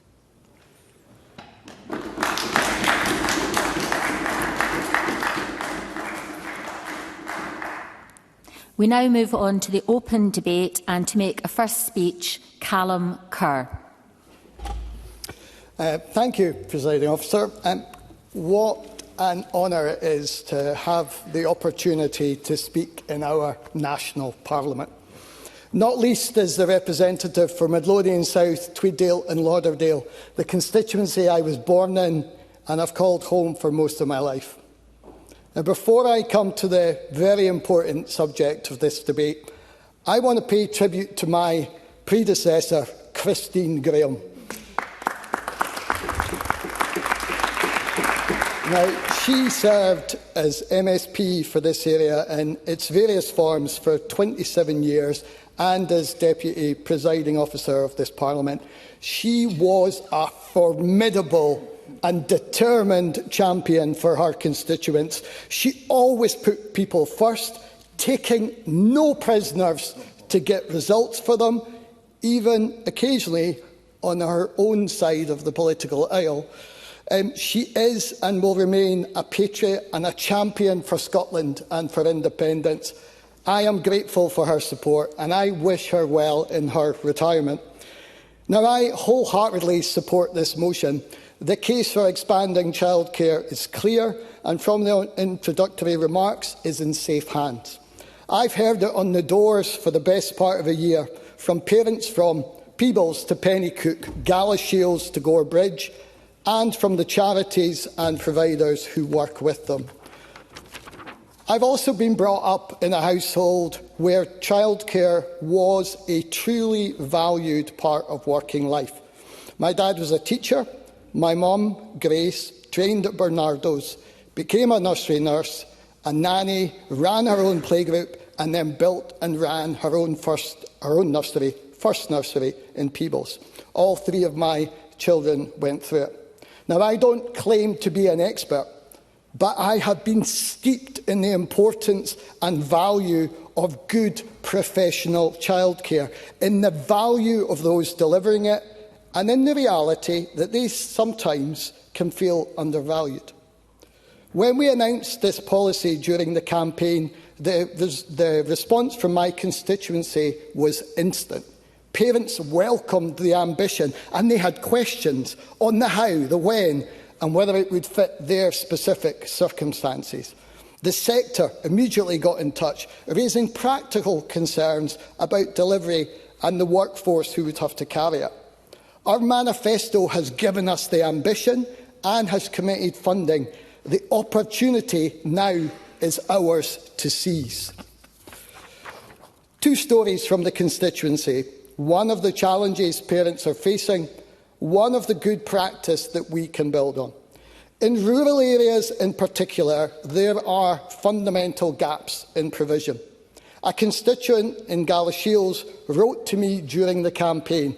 Her after-school club had closed with no local alternative, despite it being the second biggest town in my constituency.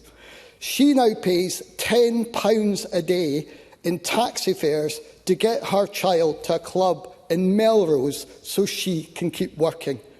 That is what those gaps look like in real life. It is also the cost of living in the most literal sense. Also during the campaign, though, I visited Stow Primary, a few miles up the road, where Stow Kids Club, with support from Schools Out, runs a breakfast club and an after-school club on site. Built by parents and providers, run on tight budget, it shows what is possible. Now, our ambition extends in two directions, down to 9 months and up through primary. In practice, though, those are two very different operations. Extending wraparound care to the end of primary, I believe, offers the chance to build on infrastructure and models that already exist. After-school clubs, breakfast clubs, holiday provision. It is the fastest path to real relief for working families. The Government already recognised that in the last budget, with an initial £15 million for breakfast clubs and £2.5 million for school provision, after-school provision. The work now is to make sure our investment grows to match the scale of the gap, and what works in Stow becomes the norm rather than the exception. Now, the extension down to 9 months, as we all know, is a different proposition. Staffing ratios, training and equipment requirements are all much higher. I know we will make sure we get this right, but a phased approach would get us a real opportunity to deliver benefits early while building out this capability. Whatever the phasing, though, we have to do this with the sector, not to them. Providers tell me they feel stretched and sometimes undervalued. As one put it to me, this is not just playing with children all day. It's skilled professional work, and we must treat it that way, in pay, training, career structure and regulation that fits the setting. Childminders, private nurseries and school-age providers, like Schools Out, all want to be part of this. Let's make sure we don't unintentionally undermine them, but build on what is working with them in partnership. Presiding Officer, this is one of the most significant pieces of work this Parliament will take on over the next 5 years. The expansion can be transformational. Childcare built around families, not families having to fit around childcare. It can give children the best start in life. It can support more parents into the work they want. As a party and as a Parliament, let's get this done for the families in Galashiels, Stow and in every town and village beyond. Thank you.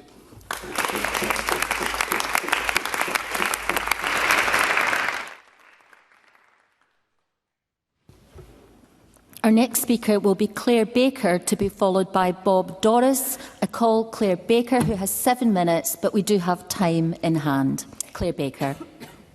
Thank you, Deputy Presiding Officer. There seems to be an issue with this. I'll switch to a different there, it's on there. Sorry. Thank you, Deputy Presiding Officer, and I'd like to welcome the Cabinet Secretary to her new post. Every child deserves the best start in life, and every parent desires a childcare system that works for the reality of modern family life. A good childcare system should support the child's development, help reduce poverty and give parents the flexibility and confidence to work, train and study. Scottish Labour recognises that high-quality, flexible and affordable childcare is essential both for children's outcomes and for Scotland's economy. But expansion has to be credible, sustainable and deliverable in practice. Families need a system that genuinely works for them. The SNP manifesto promised a transformational national expansion of childcare, from 9 months to the end of primary school, 52 weeks a year, making life easier for families. This was a commitment, it wasn't an aspiration or an ambition, but it came without a clear timetable, without a workforce plan and without the detailed costings needed to make it credible. The first step must be to publish a fully costed delivery plan with a clear timetable for implementation.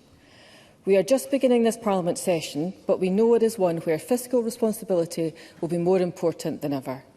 There will be difficult choices having to be made across devolved budgets, and that means we must have transparency from the outset, not simply headline announcements, but clear planning, clear funding models and clear accountability, so that Parliament can properly scrutinise delivery and the people of Scotland can have confidence in it.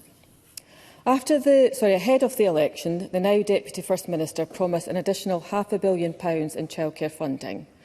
Parliament deserves to know how that money will actually be delivered, how it will be distributed fairly across local authorities and private providers, and how the Scottish Government will ensure that expansion does not simply place even greater pressure on a childcare sector that is already struggling with workforce shortages, closures and capacity constraints.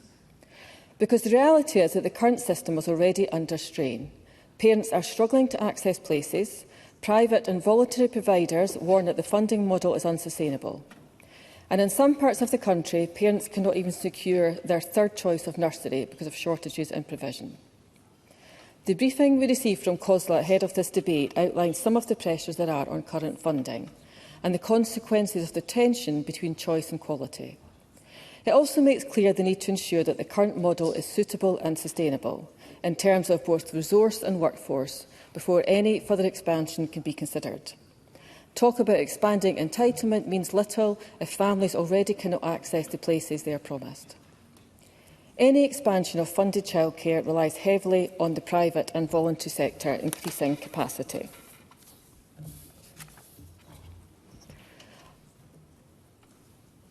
and as demand rises, but that relies on sufficient capacity in every community.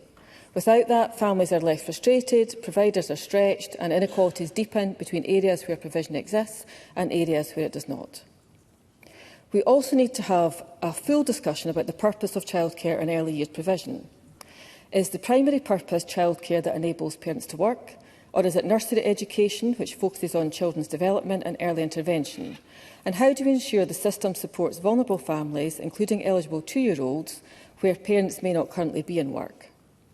The reality is it's trying to achieve all these things, but that means recognising the practical implications of that ambition. For many families, especially those facing poverty or vulnerability, early years services provides much more than childcare. Early intervention at that stage can have a lasting impact on educational attainment, well-being and life chances. They can be providing speech and language support, identifying developmental concerns early, offering parenting support, reducing isolation and connecting families to wider services. But we largely run a drop-off and collect system. If the purpose of vulnerable 2-year-olds provision is to tackle inequality and support vulnerable families, we need to consider if the current model is building family resistance and capacity. And Willie Rennie, in his speech, talked about the importance of attachment in early years. And I've been speaking to education authorities, and they're telling me they are seeing a spike in disruptive, dysregulated and even violent behaviour in some young children as they're starting school. And we do need to consider how the early years offer addresses this trend and whether there's some unintended consequences in that offer that we need to be aware of. Yeah. Cabinet Secretary. Thank you, Presiding Officer. I'm very grateful to Claire Baker for taking the intervention. I wanted to pick up on her point about the value of this to the eligible 2-year-olds, and I completely agree with her on the importance of early learning at that early point. I wonder if she would, like me, welcome the findings from the evaluation report, which I should say, Presiding Officer, I referred to as being published by Diffley. It was in fact the Scottish Government, so I'll correct the record on that. But that demonstrated that those eligible 2-year-olds after 1 year were showing no developmental difference between the 3-year-olds that were coming in on a universal offer a year later. Claire Baker. Thank you. I do recognise that and I do welcome that, and I'm not in any way trying to denigrate the 2-year-old child policy, but speaking to education authorities, when last week we had the figures that released around violence in schools, and in Fife we saw a 50% increase in reporting violence in schools. And when I met with them recently, they did highlight that where they're having particular pinch points and where they're seeing an increasing trend is with younger children, the transition between nursery and school. And we need to think whether that nursery offer does prepare children for school, and are we creating any issues where families are dropping off young children and we're maybe not taking the opportunity to build the relationships between the parent and the child. And that is why in our recent manifesto we did argue for wider family support through measures such as family network hubs based on Sure Start principles that will help families access advice on childcare, employment, housing and financial support in a more joined up way. And I think the benefit of the vulnerable 2-year-old policy is while you're supporting the child, how do we make sure the family is still involved and that the parents are still involved? And equally, if childcare is intended to support employment, then it must actually function in a way that allows parents to work. And right now, too many parents are saying it simply does not. We know that childcare costs are one of the biggest outgoings for working families, and research from Pregnant and Then Screwed found that around 2/3 of mothers surveyed in Scotland said that childcare costs the same as or more than their income. Around half said it did not make financial sense for them to work, and more than a quarter relied on debt or savings to pay for their childcare. That should concern every member of this Parliament, because childcare should remove barriers to employment, not create them. And at the moment, many parents, particularly women, are reducing their hours, they're turning down promotions or leaving work altogether because the childcare costs and inflexible provision makes participation in the workplace impossible. That is damaging for family finances, damaging for economic growth and damaging for equality. We need childcare that is built around the realities of family life. That means greater flexibility, recognises the need of shift workers, single parents and families of children with additional support needs, ensures funding genuinely follows the child so parents can have meaningful choice over providers, and supports childminders and private providers who are essential to making flexible childcare possible in many communities. There is a lack of clarity around how the current 1140 hours systems works, with the Scottish Government giving money directly to local authorities who then decide what they keep for their own provision and what they then pass to partner providers. And some of those partners are saying they do not get enough to meet their costs and they are not at all. They're not advertised equally by local authorities. But at the same time, I do recognise the need for local authorities to be properly funded, provide their nursery provision, because they provide the bedrock system for many families. And we do need to see progress towards an agreement, if there's time, Presiding Officer. Megan Gallagher, yes, this time. Thank you, Presiding Officer, and also to Claire Baker for giving way. Does Claire Baker believe that we need to relook at the guidance that was written by the Scottish Government that has led to these problems being implemented by local councils? Claire Baker. Yeah, I would agree with that. I understand that as in England they have made differences there, and that there is an agreement in England that leads to more sustainable rate setting and how the funding is distributed. So I do agree we need to look at this. We also need to look beyond the nursery years. One of the biggest pressures for working parents comes when children transition from nursery into primary school. And families can move from longer nursery hours into a school day that finishes in the middle of the afternoon, creating immediate childcare gaps and additional costs. This is one of the reasons wraparound care is so important and why it has to be good quality and flexible. It's why Scottish Labour has argued for breakfast clubs and better holiday care provision to support working families and provide stability for children, because for parents, childcare challenges do not suddenly disappear when a child starts school. And I look forward to hearing much more detail about how and when the Scottish Government will be delivering that support across all our communities. So this debate is about much more than counting funded hours. It must be about whether the system genuinely works for children and families, whether it supports child development and tackles inequality, whether it allows parents to work and progress, and whether this Scottish Government is prepared to match the scale of their promises with the funding, the planning and the reform that is needed to deliver them. Thank you.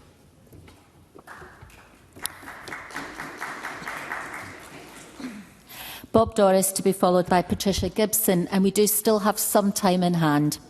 Pleased to hear it, Presiding Officer. Can I welcome you to your position, Deputy Presiding Officer, and to the Cabinet Secretary for their position also this afternoon.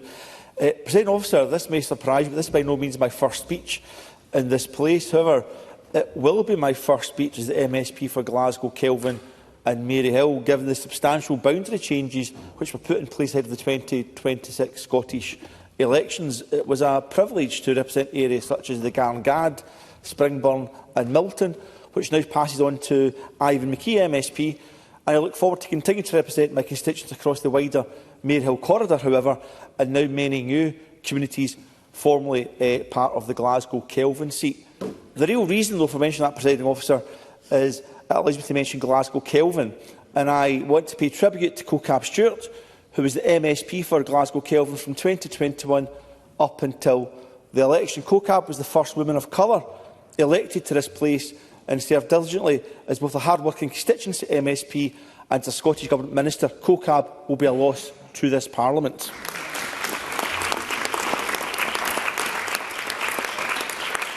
Now to the substantive debate on the Scottish Government's ambition to expand early learning and childcare provision. The Scottish Government, of course, has already presided over a more than doubling of free early learning and childcare for 3- and 4-year-olds in Scotland, as well as eligible 2-year-olds. Whilst this doubling has not been without its challenges, some of which I hope to refer to during my speech, it is, of course, still a tremendous achievement, and that should not be forgotten within this debate. That achievement was driven and secured by an SNP government. However, it was delivered on the ground, not by politicians, but by early learning and childcare professionals employed by local authorities or providers in the private, voluntary and independent sectors, often referred to, as we heard earlier on, as PVI. Those 1,140 hours have been in place since 2021 by and large, and have been worth over £6,000 for every family's child each year. That has benefited my family, and we have used our hours mixed between a local authority placement and an independent provider, as we have tried to best match our family needs with the available provision. That will be a common experience for families, mixing and matching provision to best meet their own family circumstances. Flexibility is essential.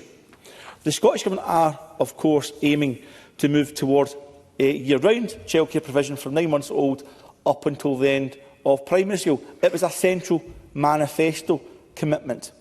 Over £500 million has been earmarked for expenditure on that endeavour, and that will have to be kept under review as we plan forward over the next 5 years, of course. But I think we can all agree such an outcome would be both hugely welcome and transformational. Yes, indeed. Stephen Kerr. Grateful to Bob Doris for giving way, and as usual he's giving a very thoughtful speech about a very important matter, but he's just indicated that the government have earmarked £500 million for this expansion programme. I don't think that's what the Cabinet Secretary said. I think in the SNP manifesto it was estimated that that would be the ballpark figure, but nobody really knows, and there isn't an earmarked fund of money set apart for the purposes that Bob Doris has suggested, are there? Bob Doris. Well, I'll need to mind my P's and Q's with Mr Kerr for using the word earmarked in the parliamentary chamber. I think if Mr Kerr is more comfortable with ballpark figure, let's go with ballpark figure and let's move along with a degree of consensus. Now, I very much hope that this policy will command strong cross-party support, receive constructive and meaningful scrutiny along the way, but also have the goodwill of Parliament. The ambition to have as much childcare to fit around family needs and circumstances will be challenging. It will also be expensive, I suspect. It will require innovation, flexibility and a mixed model approach to delivery.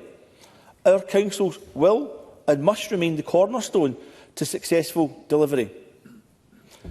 Yeah. Willie Rennie. Bob Doris and I have got a long track record of debating this issue over many years, and he will understand, in order to have that mixed model, that we do need to have a PVI sector, a private, voluntary and independent sector that is treated on an equal basis as council nurseries. Will he pledge to support us, for all of us who want to achieve that? Bob Doris. I think I might say to Willie Rennie that I very specifically mentioned the PVI sector within my contribution, which shows that I think we have to acknowledge their growing importance and we have to fund them as effectively as possible. And I'll say more about that in latter contributions in my speech, but I appreciate that intervention. Our councils will and must remain the cornerstone to successful delivery. However, it will be vital to see a truly meaningful, respectful and constructive partnership with the private, volunteer and independent sectors, as well as with childminders. And I welcome that acknowledgement actually in the briefing paper from COSLA for this afternoon's debate. Whilst that partnership has often worked well, we should also acknowledge that the sustainable rate given by councils to PVI providers has been subject to much debate from the sector, who do not always feel this has been forthcoming from councils. That must be addressed, which I hope will reassure Mr Rennie. I very much hope this key relationship can be developed and the matter is indeed addressed. Any success of our transformational childcare offer will also require a major uplift in the early years and childcare workforce. That has to be considered strategically. It's a great opportunity to develop a pathway back to employment for some, often women, and an opportunity to support others to increase their working hours. Underemployment as well as unemployment is a challenge for society. Ironically, the absence of affordable childcare when required may have been a barrier for some who may now, with this policy, be able to consider employment. That new workforce may require specific, additional and transitional support. Duncan Dunlop. Thank you, Presiding Officer. I appreciate Mr Doris's comments that this policy will certainly suit working families and the economy, but does lowering the age to 9 months, where we'll get this free childcare, impinging a child's rights to being loved and a family life. Half a child's brain development happens in the first 1,000 days of life. And broader evidence out there says the child really does need the attachment and the mixed economy, yes, of group interaction, but of having lone time with a parent really matters. This policy does seem to be pushing us away from really respecting a parent's ability to parent. Bob Doris. I very much welcome that intervention. It allows me to put on the record, I think the Cabinet Secretary has already said, that there's no compulsion for a parent to put their children into a childcare establishment at 9 months old. But also I'd like to acknowledge the expertise that Mr Dunlop's got, and if he has concerns in relation to that area, then you're absolutely right, Mr Dunlop, to bring them to the Parliament and work through those as part of a positive, constructive scrutiny of this policy proposal. Now, I understand that the childcare workforce increased by 8,000 to 46,000 individuals to support the doubling of early years provision, and that colleges were supported to assist with the upskilling of the sector. Well, I hope those stats are right, because we're on the Scottish Government website anyway. Many more will now be needed to expand early years childcare further. Well-paid and supported workers will be central to delivery of this commitment. Anything we can do to address the associated costs and make it more affordable would be very welcome. Let me make one suggestion.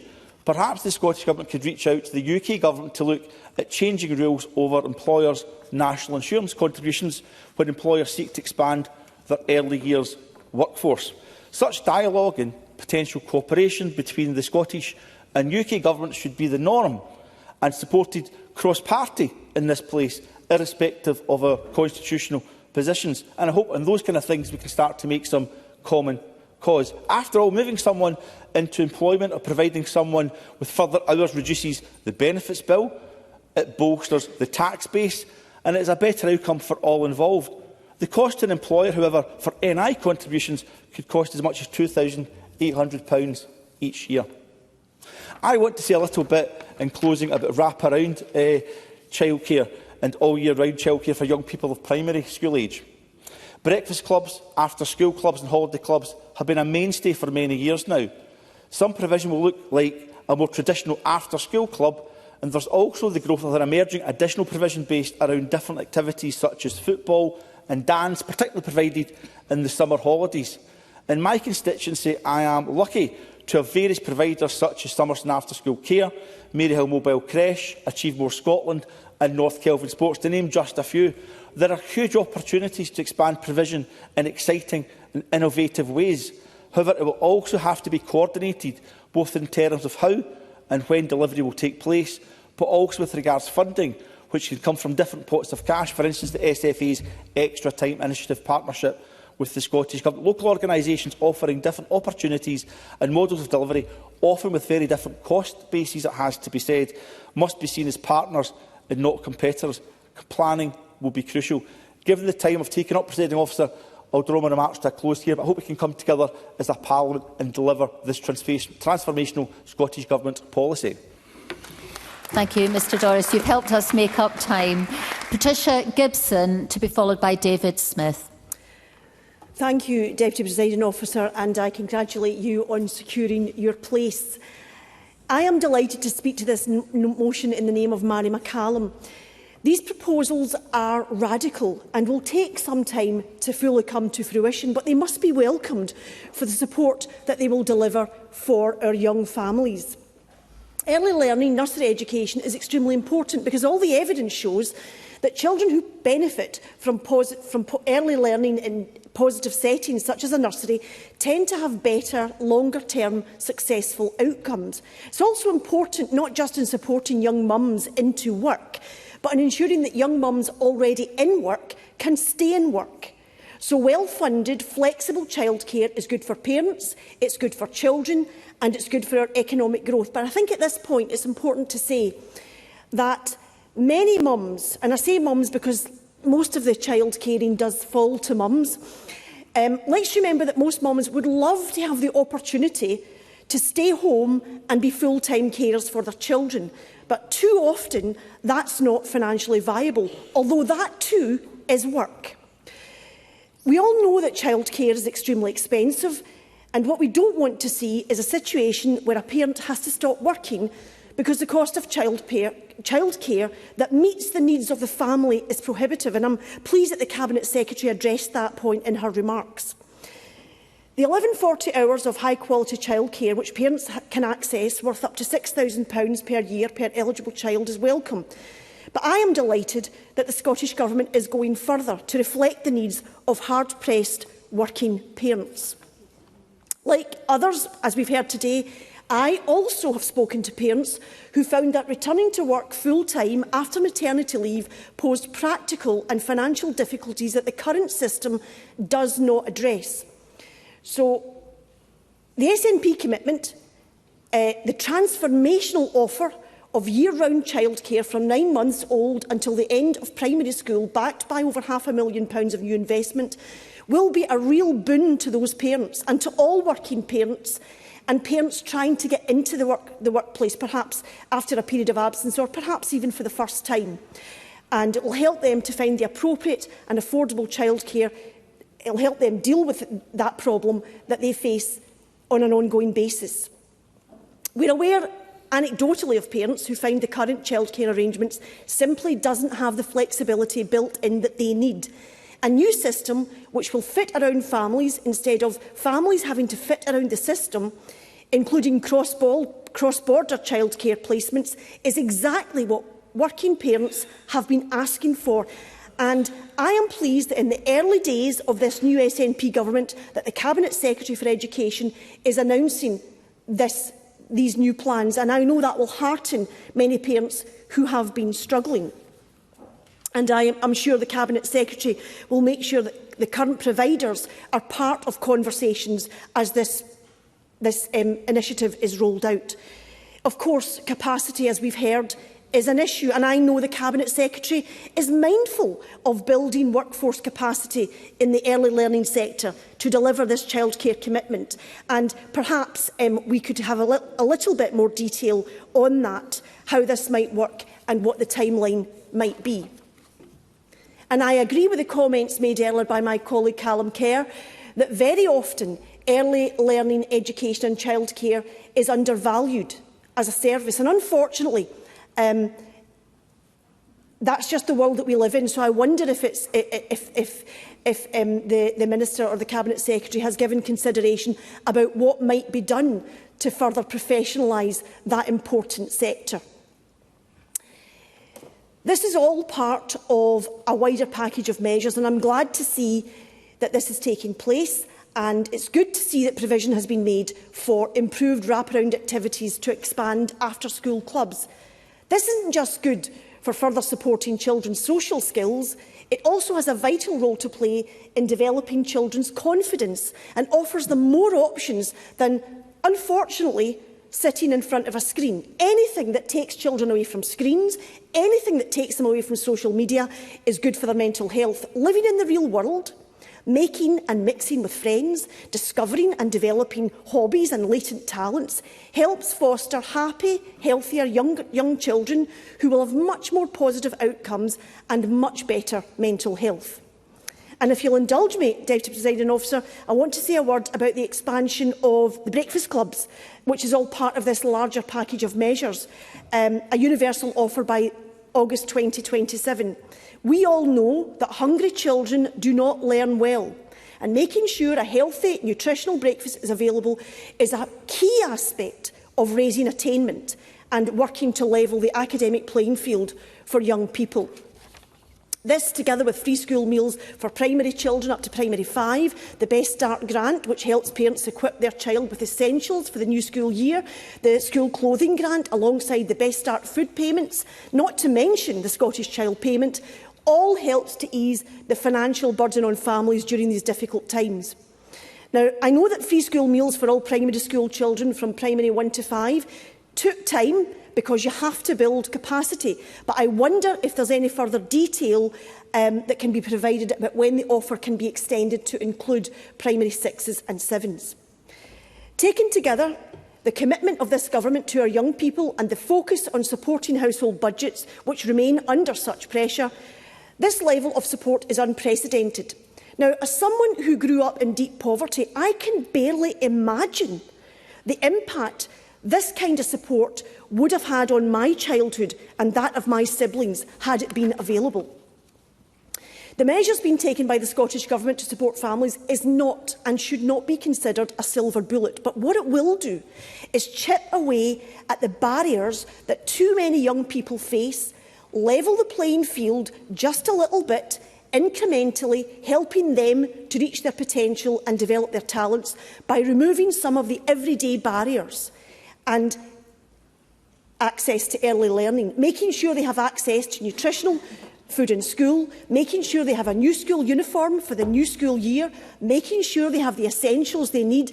Because I know, after 25 years in secondary teaching, I know that not having these things can scar children's school experience, and it can create very clear and very obvious social barriers in our schools, which does not support learning.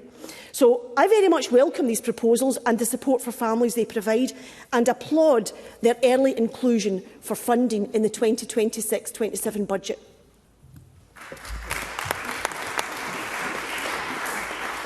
Thank you. David Smith, to be followed by Claire Haughey, and David Smith is making his first speech. Thank you, Deputy Presiding Officer. May I start by congratulating you on your election to be the Deputy Presiding Officer and the Cabinet Secretary to her place as well. I also want to extend my thanks and welcome congratulations to all other members within this Parliament. I'd also like to thank my family and friends for their love and support during the election campaign and everyone who has been working within the party over the last few years to get us all elected. I'm here to represent the West of Scotland region, and therefore I give a very special thanks to everyone from our region for all their incredible efforts so far. With respect to childcare, 9 months to me seems incredibly young. I remember when my oldest children were grown up. They were fortunate enough to be able to stay at home with their mum. My youngest child, she went to a childminder, and she would fondly describe a childminder as her best friend. And this went on for a number of years. But what we have seen with respect to funding from the Scottish Government over a large number of years is that policies are created, they sound fantastic, but they often short-change the providers at the end. So private nurseries are struggling to deliver funded hours sustainably, and that's resulted in a significant loss of childminders and places.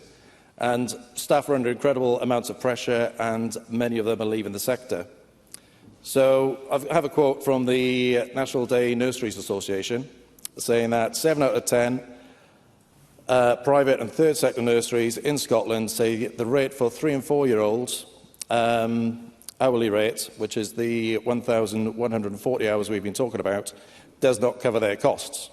The estimated average shortfall is £1.25 per hour per child, and this equates to £1,425 across the year for that placement. Our position has been made very, very clear by my colleague Angela. We think that what the Scottish Government needs to get on with now, more than ever, is fixing the system that's already in place, and that needs to be done before any expansion. I appreciate the time, but I'm going to keep my contribution short and leave it there. Thank you.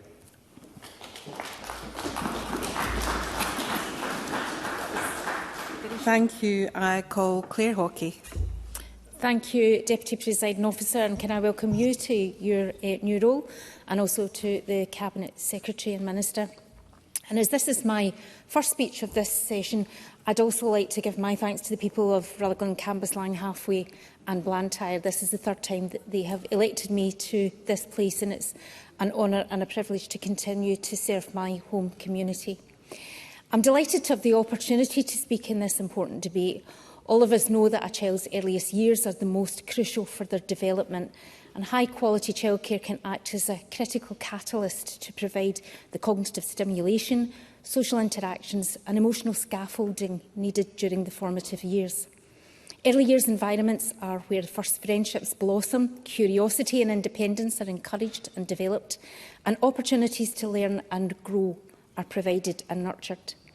As children get older, school-aged childcare can continue to provide a wide range of developmental benefits for children. Social and emotional learning can be enhanced through peer interaction, physical and mental well-being can be supported, and cognitive development can be boosted via enriching and stimulating activities. And of course, school-aged childcare supports employment and the economy, and that secure and sustainable employment helps lift families out of poverty. I was the Minister for Children and Young People when the near doubling of funded early learning hours came into force. And the difference that has made for families in my constituency and across Scotland is hard to overstate. For a start, if families still paid for these childcare hours, it would cost them more than £6,000 a year for each eligible child. And in my Rutherglen and Cambuslang constituency, Scottish Government funding brought 2 brand new purpose-built nurseries, Millburn ELC and Lightburn ELC.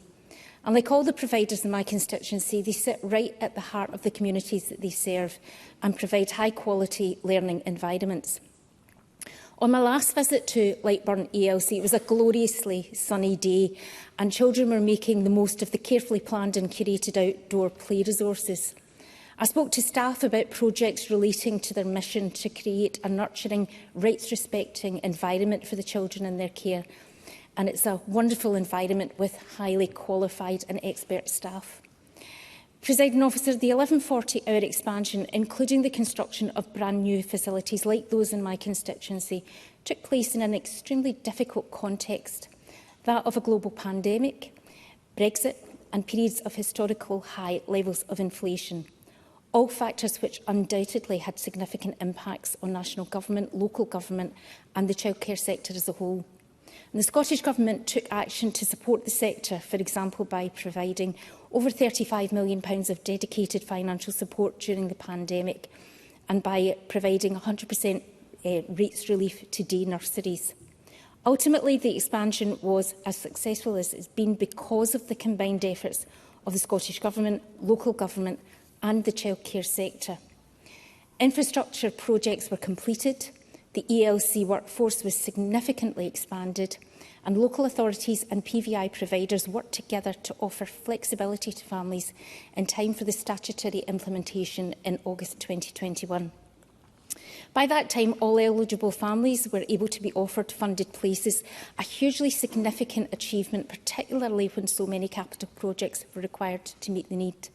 And by contrast, I was very interested to watch conversations about the rollout of a childcare expansion in England. The Chief Executive of the Early Years Alliance described providers being forced to bear the brunt of parents' understandable disappointment when the sector ran into capacity challenges. He said the blame squarely at the door of the UK Government for a lack of the consultation and investment that was needed to make it work.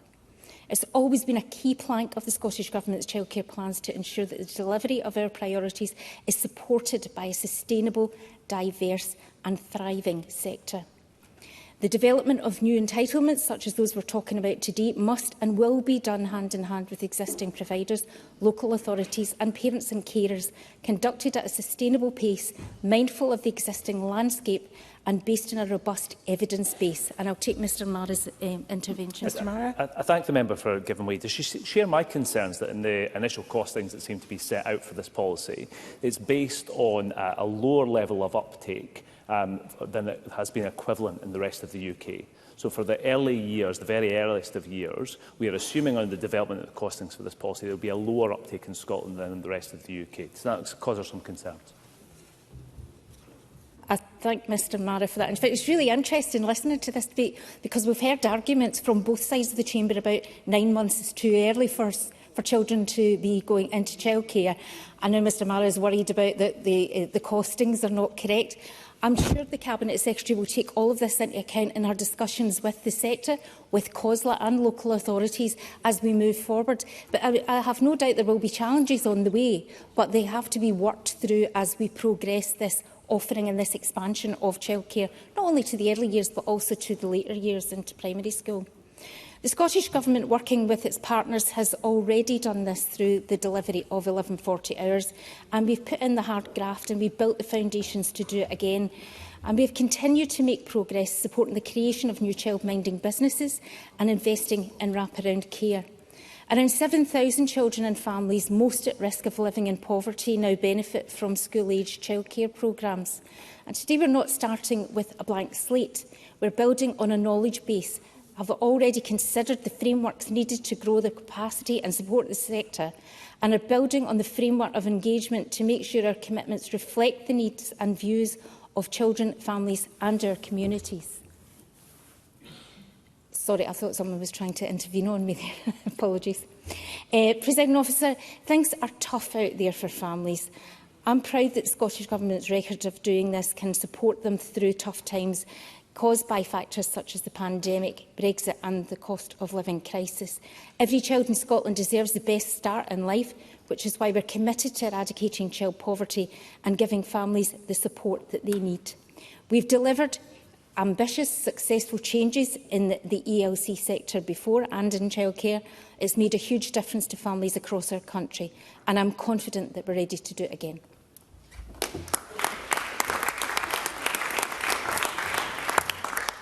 I call Paul McAllan to be followed by Q Manavanan.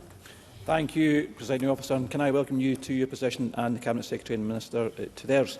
As the SNP MSP for the now really named East Lothian Coast and Lamures, can I first of all thank voters for placing their faith and myself, I'm proud to stand here and talk about one of the most important things we can do as a community, and that's giving every child the best possible start in life and supporting every family in my constituency and across Scotland.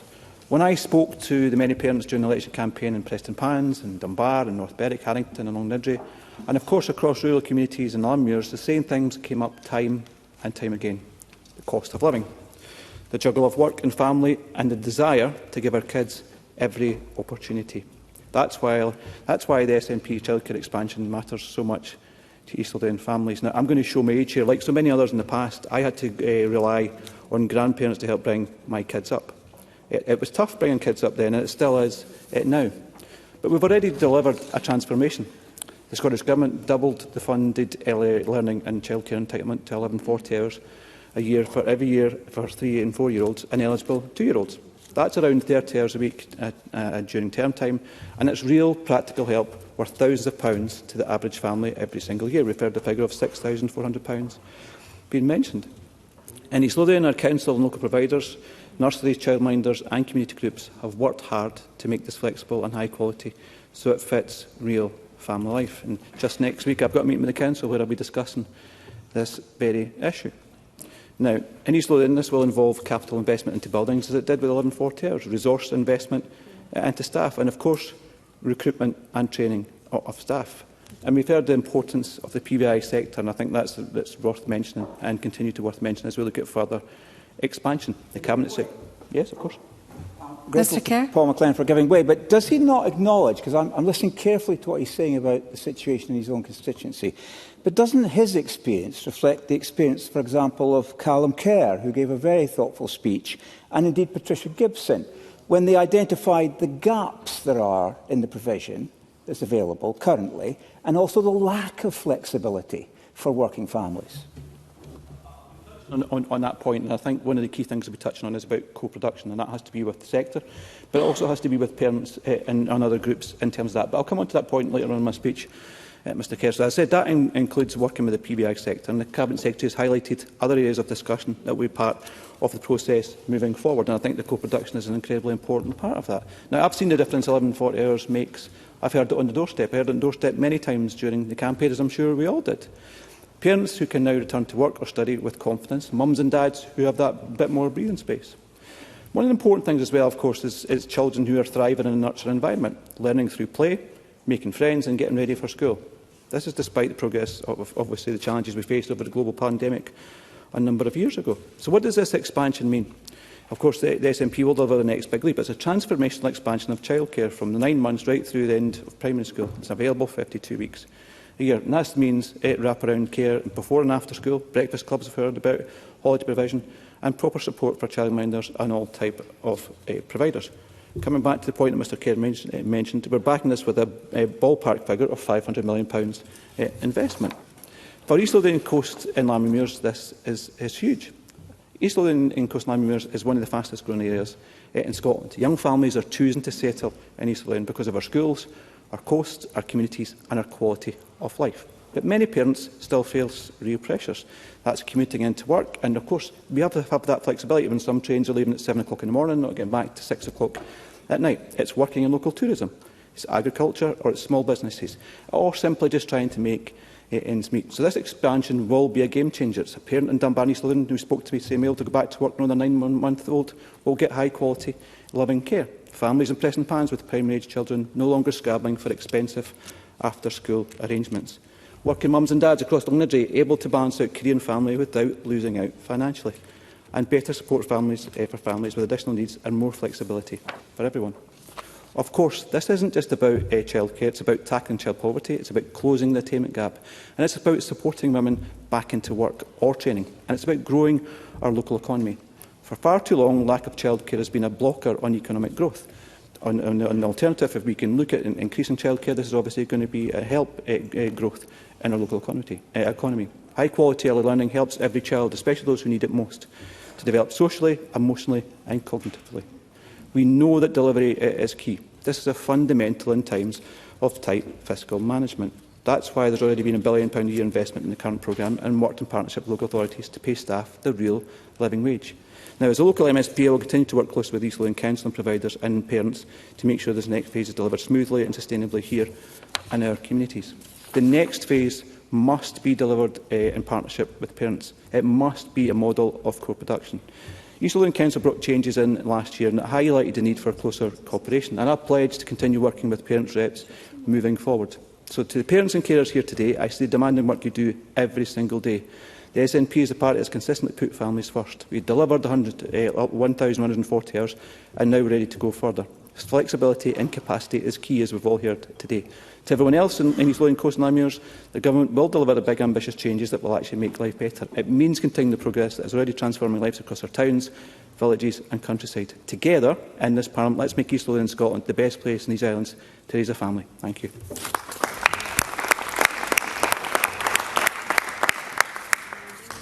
I call Q Manavanan to be followed by Laura Mitchell, both of whom are making their first speeches. Thank you so much. The Deputy Presiding Officer, Cabinet Secretary, my warmest congratulations to you both. I know that I personally, it is a profound honour to be speaking for the first time in this Parliament by the grace of my constituents, my family and my lovely Green colleagues, as well as colleagues from every other party who've cared for me during this time. When I made my first affirmation last week, I said that I was doing so for the people of Scotland and their care, and this motion, I'd say, is precisely what I had in mind. Childcare is not an ancillary issue. It is the load-bearing wall of our economy and the future of our communities, and right now, that wall has cracks in it. And as we've heard often enough today, the Pregnant Then Screwed survey found that for half of Scottish mothers, it simply does not make financial sense to go to work. Half. A part-time nursery place for a child under 2 costs on average £133 a week. There is no funded entitlement for that age group. Right now, we are doing less than England, and families are paying the price. The Scottish Government's own Victoria Quay building had its staff nursery closed down last year. Prior to my election, for years, I have sat in community halls and union meetings and drop-ins across Edinburgh and heard these difficult stories directly, and it's them who I speak for. A healthcare assistant who said that her shift starts at 7 told me her entitlement only applies if she works 9 to 5. A lone parent in Leith who wanted to retrain, whose life could have changed but couldn't find a nursery place for her 14-month-old. A grandmother in Musselburgh who became a full-time unpaid carer not because she chose it but because there was no affordable alternative. These are not fringe cases. These are the centre. And the Scottish Government and the Scottish Greens support this motion and welcome the Cabinet Secretary's willingness to collaborate. And together we must go further. We went to this election with the most ambitious offer of any party.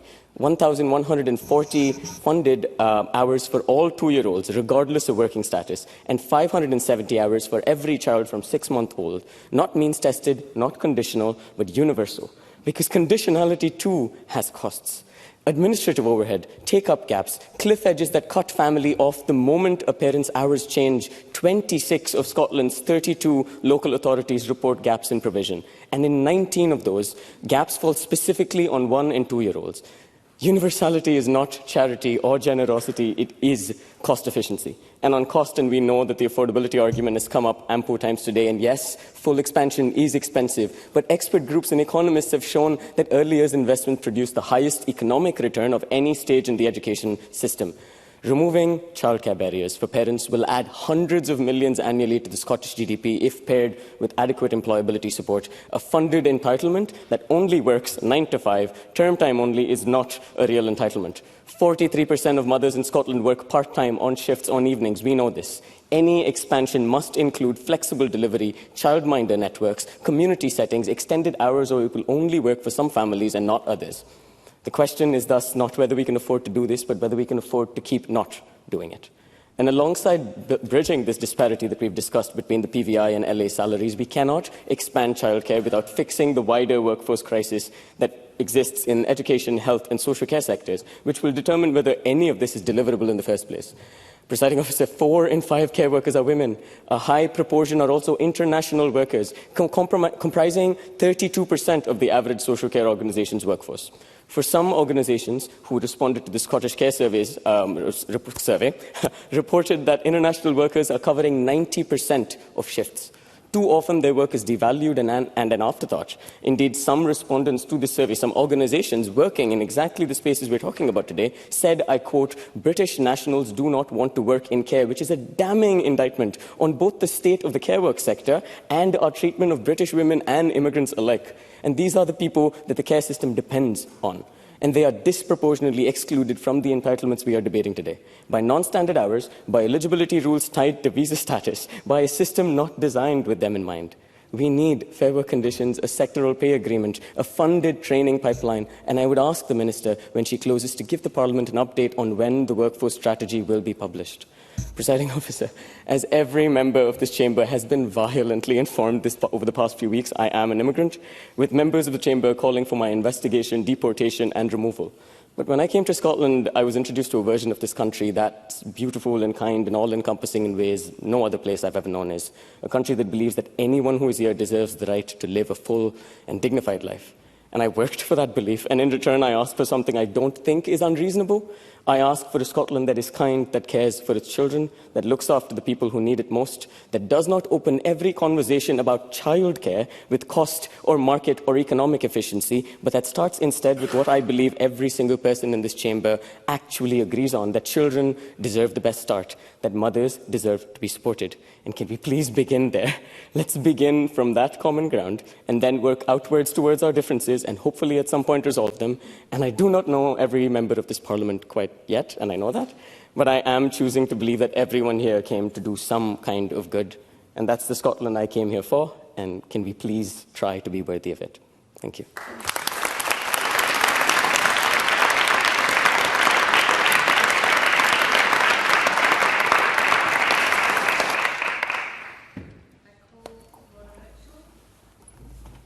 Sorry, I call Laura Mitchell. Remind members that there shouldn't be any interventions during this speech, and following that we'll be moving to closing statements. Laura Mitchell. Thank you, Presiding Officer. It is a privilege to stand here as the new MSP for Màiri, the community that raised me and the place that I love. I will work every day to repay the trust that voters in Màiri have placed in me, and it is particularly special to be the first constituency MSP for Màiri to have grown up in Màiri, and I hope that young people in Màiri see this as proof that they belong here in this building. I of course want to pay tribute to my predecessors.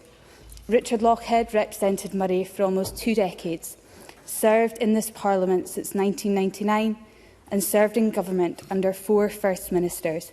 He was part of that historic first ever SNP cabinet. Throughout my campaign, people spoke to me of their deep affection for Richard, and many expressed sincere sadness at his decision to stand down, which is testament to the way in which he served the people of Màiri over so many years. I also want to recognise the late Margaret Ewing. Margaret was a passionate, determined and fierce advocate for her constituents and for Scotland's cause. To follow in their footsteps is a privilege, and to represent the best constituency in Scotland is a responsibility I take very seriously. I promised the good folk of Màiri that I would be a strong voice in our community in this Parliament, and so today I want to focus my contribution on how the SNP government's ambitious childcare plans, if we get them right, could be transformative for the young people, the families and the businesses that I am here to represent. Màiri punches well above its weight in its contribution to Scotland's economy. We're home to world-class manufacturers and iconic food and drink producers, Johnstons of Elgin, Walker's Shortbread, Baxter's, and of course Speyside is the spiritual home of Scotch whisky. But our greatest strength is our people, resilient, community-minded, determined people who want to build a good life for their families. And that's exactly what today's debate is about, giving people the support they need to build that good life for their families. Investing in childcare is not just about childcare. It's an investment in our infrastructure, it's an investment in our economy, and it is central to tackling some of Màiri's biggest challenges. Scotland's gender pay gap sits at just under 10%. In Màiri, it's almost 15%. We know that women still shoulder most of the caring responsibilities in our communities. And without affordable childcare from 9 months, without after-school clubs and holiday provision, too many women will continue to lose earnings, lose opportunities, or leave the workforce entirely. I've spoken to so many families in Màiri whose experience is just that. And the impact goes far beyond individual families. Businesses across Màiri tell me that childcare is a major recruitment and retention issue for them. In the lead-up to the election, Màiri Chamber of Commerce set out its ambitious plans and key asks to grow and diversify our local economy. And that plan was clear. Expanding access to childcare provision is vital to growing Màiri's economy. As we've heard a lot today, childcare is also a pressing cost of living issue. We know families are struggling with more month than money, and childcare costs are putting a real strain on many family budgets. In Màiri, where annual pay is amongst the lowest of any local authority in Scotland, childcare is one of the biggest bills many households face. For lots of families in my constituency, childcare costs will be as much as their mortgage or their rent. That is why affordable childcare matters. But flexibility matters too. The nature of our local economy means that many parents work shifts, and the Cabinet Secretary is right to say we need a system that fits around families and not the other way around. I'm proud of the progress that has been made by the SNP and Government delivering on the 1,140 hours that are fully funded, which has truly made a difference to households across the country. Over 7,700 young people in my constituency have benefited from that universal provision, and families have saved thousands of pounds. But it's right that ministers have the ambition to go further, to expand the childcare offer to 9 months, to deliver on wraparound care and to support families during the school holidays, to give parents more freedom to work if that is what they choose. As we progress with plans to widen our childcare offer, it's vital that we get this right. That means working alongside local authorities, but also private providers, without whom funded childcare would be undeliverable in constituencies like mine. It also means ensuring we have the skilled workforce in our rural communities to deliver equitable access right across the country. And it means learning from organisations like Flexible Childcare Services Scotland, who run the excellent Strathyla Children's Centre in my constituency. Every family deserves the support they need to build a good life. If we get this right, the benefits will be enormous for Scotland's children, for women, for families and for Scotland's economy. Thank you.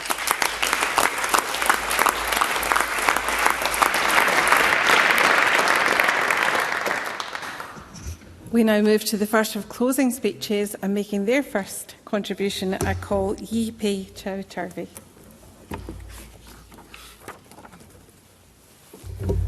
Thank you, Presiding Officers and colleagues. I am humbled and proud to be here today to serve the residents of North East of Scotland. And that's thanks to our helpers, family and friends, and also people on the doorsteps who remember the good days of Mike Rumbles, Nicole Stephen, Alison McInnes, and also certainly Robert and Malcolm. Indeed, the Scottish Liberal Democrats are back in the North East of Scotland. And I hardly believe in our ability to be there alongside the residents and work for them and with our businesses and education institutions, or industry and our third sector. But one topic which makes me wanting more than everything to help people with as fast as possible to have a better life and a fairer life is the debate we are having today on the motion on childcare. Colleagues, I hope we are all aware of the fact that the United Kingdom has the highest cost for childcare compared to the rest of Europe. And that's one of the reasons our economy is not progressing the way it should be. When parents have to stop working or reduce hours or take a step back in their careers, that's not right. It is not right that they are only be able to work the hours and the times they can, or need to fit childcare around the hours the job demands them to do.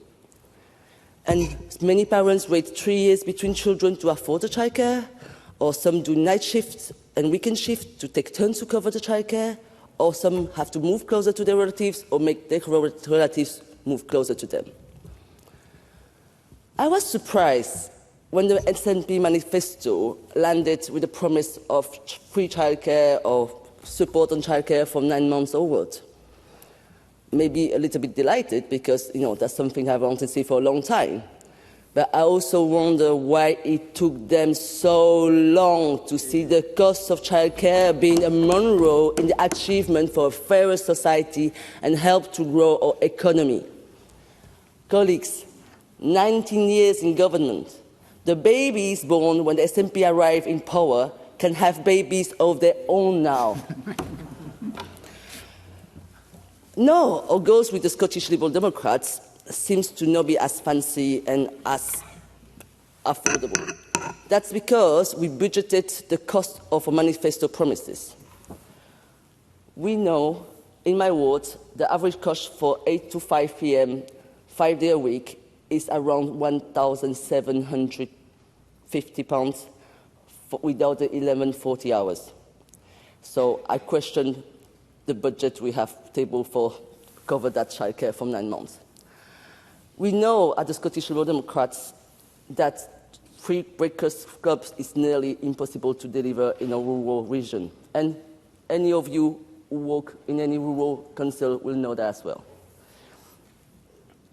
We know the help with the childcare needs to be serious, fair, and help parents to work or go back to work. I know as a councillor as well, in one of the most underfunded councils, that decision that we make here in Holyrood cascade down to local governments, but the cost for underfunded council to deliver these decisions are unfair depending where you live in Scotland, and increase the risk for localities which are overstretched already to have to find saving elsewhere. As Scottish Liberal Democrats, I will scrutinise that those promises and the funding to deliver them follow. I will fight for all the hard-working families and their network of support, grandparents, friends, nurseries, to be able finally to aim and achieve the choice in life and finally to feel that they are treated with fairness and equalities.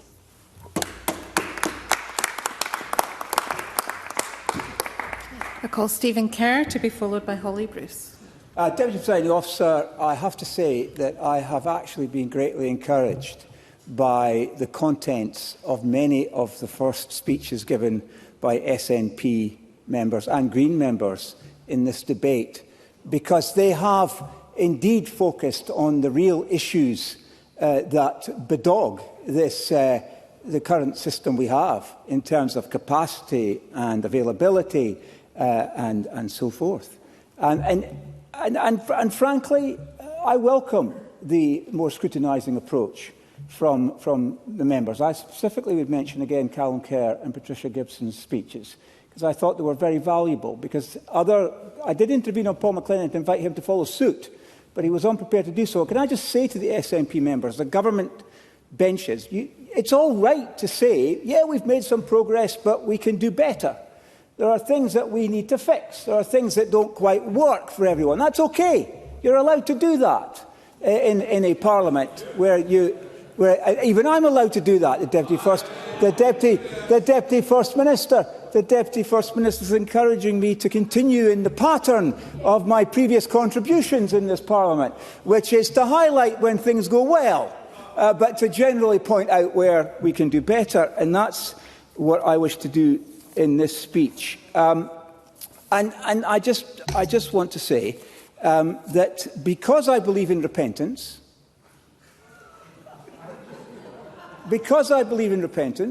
I welcome much of what's been said from the front bench, the government front bench this afternoon. Because, for the last 5 years, Deputy Presiding Officer, it was my colleagues in the Scottish Conservatives that were pointing out all of the issues that are now being acknowledged. It's quite delicious, actually, to witness ministers now standing before Parliament proclaiming the virtues of parental choice, flexibility and childcare built around family life, because it's quite a conversion. But as I say, I believe in repentance, and I believe in such conversions, and so I welcome it. 5 years late, but nevertheless, I welcome it, because these I'm delighted to give way to Keith Brown. Keith Brown.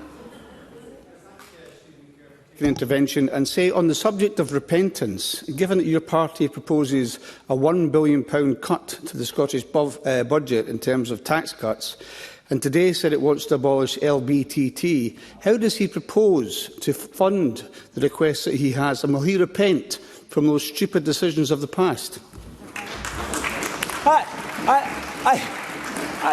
Thank Keith Brown for his very helpful intervention.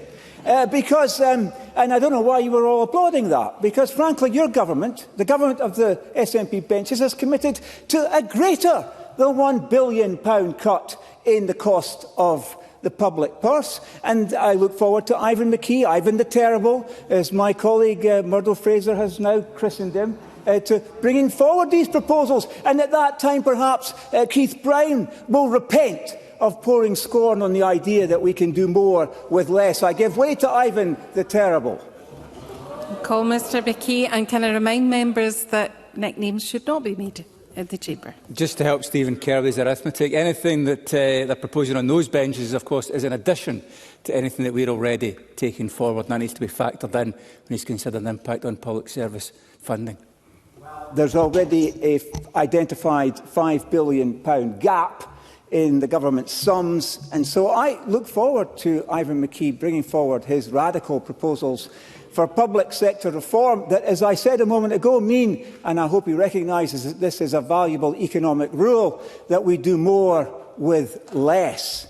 Because, as I say, these are the arguments the Scottish Conservatives have made, and I don't repent of those at all in response to Keith Brown's intervention, because these policies matter. This is not social policy simply. This is not economic policy simply. Putting it together, we're advocating a childcare system that works, that enables fathers and mothers, both parents in the household, to return to work, increase hours, pursue careers, support their families and contribute to economic growth. And I know that's an anathema to the Scottish Greens, but I'm delighted to see a consensus forming across the chamber on the need for economic growth. More people in work means higher productivity, stronger businesses, a broader tax base and stronger public finances to sustain the services that we all rely on. And that's not ideology. It's practical economics. It's common sense. Now, in the time I've got left, I will very quickly go to the questions I wish to ask the Cabinet Secretary, because this has got to be more than a press release or a few lines in a manifesto. So where's the detail? Ministers promise support for every child. But what does that actually mean? Is this full provision for everyone or something tapered according to income? Will support be prioritised for households where both parents work? What exactly are ministers proposing? It's not clear. So where is the workforce plan that was mentioned earlier? A third of nurseries already report staff shortages. We can't announce a huge childcare expansion and simply hope for staff to appear. Where is the plan to recruit, train and retain the workforce needed to make this credible? Where is the implementation timetable? Ministers say this will happen over the course of the Parliament. Now, these are fine words, but we've learned to interpret that in the opposition parties, because, frankly, it can mean just about anything the ministers choose it to mean. They're fine words, but what about the milestones? Where are the milestones? How will Parliament judge whether delivery is actually happening? Yes, I'm afraid the member's in his last few seconds, Cabinet Secretary. Oh, that's a shame. Oh, I thought I was giving... Oh, am I not allowed to give way? Oh, all right. Sorry, I do apologise to the Cabinet Secretary. I'm delighted to continue the conversation in other ways. And in my final few seconds, where is... Yes, I will. Where is the fully costed delivery model? That is my question. And in conclusion, Deputy Presiding Officer, I would say to ministers today, don't be performative. Enough of congratulating yourselves. Enough of progressive posturing without practical delivery. well, you can all laugh, but I mean, this is the most performative government you'll ever experience. Tell Parliament how this will be paid for. Tell Parliament how this will be delivered. Tell Parliament when families trapped by failures of the current system will finally see meaningful change, because parents need childcare that works. Thank you. I would like to call for their first speech, Holly Bruce, to be followed by Amanda Lindsay. Thank you, Presiding Officer. Can I start by declaring an interest as an elected member of Glasgow City Council? It is the honour of my life to stand here today representing the people of Glasgow Southside, a community that has made history by choosing a bold, new, progressive direction. Our victory was built on the doorsteps of Govanhill, Pollokshields, Mount Florida, Battlefield, Shawlands, Tory Glen and the Gorbals. And it was driven by the relentless, hard-working dedication of volunteers who built a green momentum out of the very thing that defines the Southside: community campaigning and a demand for tangible change. This election defined a seismic political shift for the Scottish Greens, and we do not take that lightly. In my own seat, our campaign succeeded because we focused on proving that green politics is all about the warmth of a well-insulated home, the security of fair rent controls, the freedom of free public transport, and the stability of funded childcare. Glasgow Southside sent a clear message: social and environmental justice are one and the same, and I intend to deliver exactly that. I realised when we had done something truly special on election night. At around 9:30 p.m, a group of us were literally running about Govanhill, finishing our Get Out to the Vote operation, and a man stopped us in our tracks. He told me that he and his family of 12 had made the leap to vote Green. He ushered his wife and children to the window, excited about what we could achieve. And I'll be honest with all of you, I stood there and cried, not only due to the exhaustion, but out of hope for change. Now, I'm not bitter that Lorna Slater beat me to the history books by a mere 15 minutes to win the first ever Green constituency seat in Holyrood. I will let Lorna have that one. But jokes aside, I take the mandate from the Southside with the utmost seriousness. And my promise is not for perfectionism, but to do my best every single day for the place I call home. I want to pay tribute to my predecessor, Nicola Sturgeon, and her positive track record of serving this country. From somewhat similar beginnings, brought up in a working-class family that doesn't do politics, as well as being the first in my family to go to university and study law, I believe the Southside always pushed Nicola to be better in her politics, and I welcome the Southside to do the same for me. I also want to be clear about what the Southside rejected during this election. We saw some in this chamber resort to hostility and intimidation tactics. Glasgow Southside overwhelmingly rejected that. And I pledge to my constituents that I will stand with them to ensure that hatred never takes root. Presiding Officer, I'm sure it will come to no great surprise to the Chamber that I'm a feminist. My work on feminist town planning as a councillor within Glasgow City Council can attest to that. And now as an MSP, I will work to bring feminist lens to all areas, addressing the crisis in childcare as a necessary place to start. Audre Lorde wrote that childcare is the battleground for community survival and a collective political necessity. For too long, women have quietly provided the unpaid labour of care within our communities.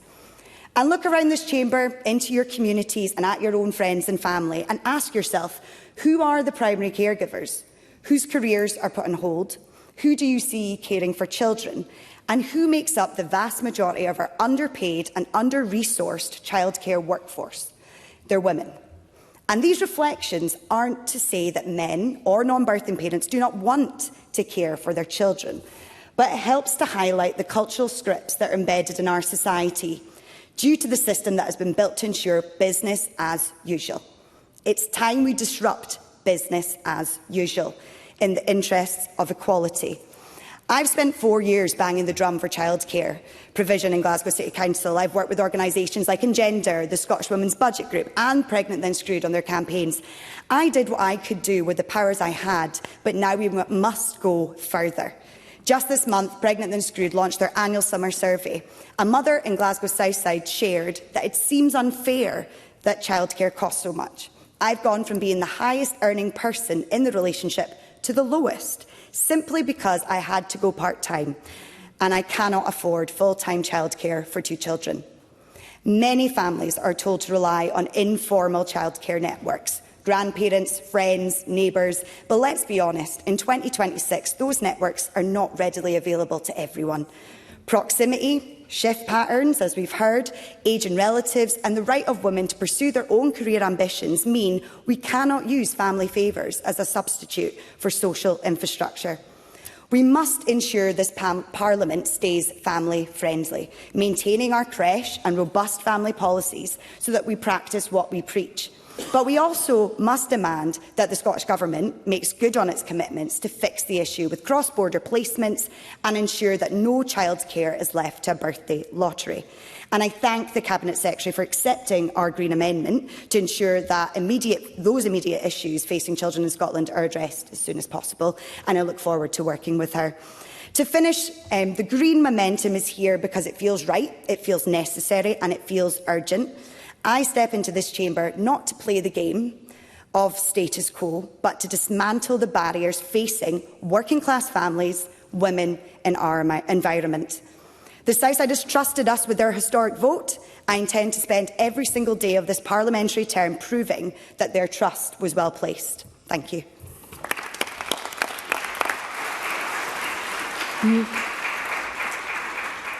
Making their first speech, I call Amanda Lindsay. Thank you, Deputy Presiding Officer, and may I welcome both yourself and the Cabinet Secretary to your posts. I'd also like to thank the voters in Central Region and Lothians West who put me here. I agree that every child deserves the best possible start in life.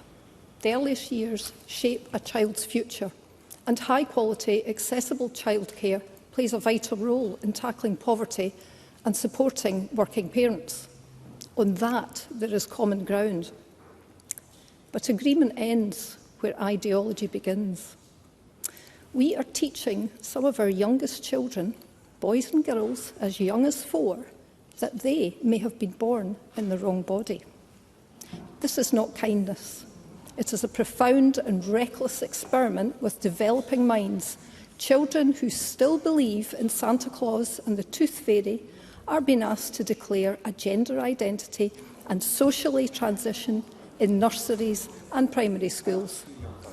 In 2017, LGBT Youth Scotland, an organisation funded by this government, produced guidance promoting social transition for children. That guidance was adopted across education.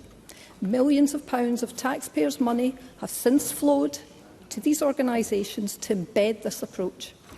It directly contradicts the findings of the independent Cash Review, the most comprehensive examination of gender medicine conducted anywhere in the world.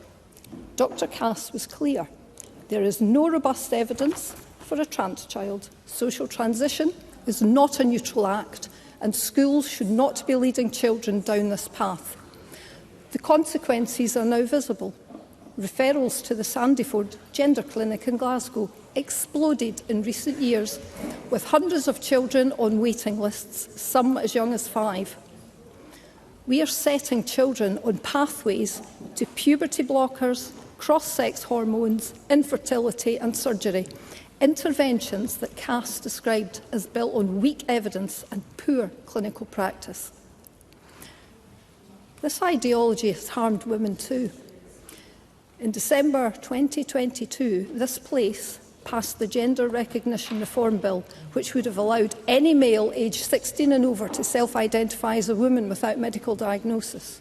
And we saw the results in cases like Isla Bryson, a double rapist housed in a women's prison. Attempts to add basic safeguards were dismissed as bigotry. Only Westminster's use of Section 35 prevented this legislation from becoming law. Thank God for that safeguard in the Union. We still have male prisoners housed in female prisons. women referred to as chest feeders and womb havers in the NHS, and female nurses facing disciplinary action for refusing to undress in front of male colleagues who identify as women. Even after the UK Supreme Court confirmed that women in the Equality Act means biological sex. The Scottish Government's attachment to this ideology has come at a heavy cost to child safeguarding, to women's rights, to free speech and to biological reality itself. We must now change course. We should immediately withdraw guidance that promotes social transition in nurseries and schools. Nurseries. We must prioritise evidence over activism and child protection over adult feelings. The cash review must not be ignored. It must be implemented. This is not about prejudice. No, you laugh, but it's not. It is about protecting vulnerable children from irreversible decisions and about defending the rights of women to single-sex spaces and fair treatment. It is about refusing to lie to children about biological reality, even when that truth is uncomfortable for some. Scotland has a proud tradition of clear thinking and child-centred policy. Let us return to it. Let us put evidence, safeguarding and reality first, especially for the youngest and most vulnerable amongst us. Thank you.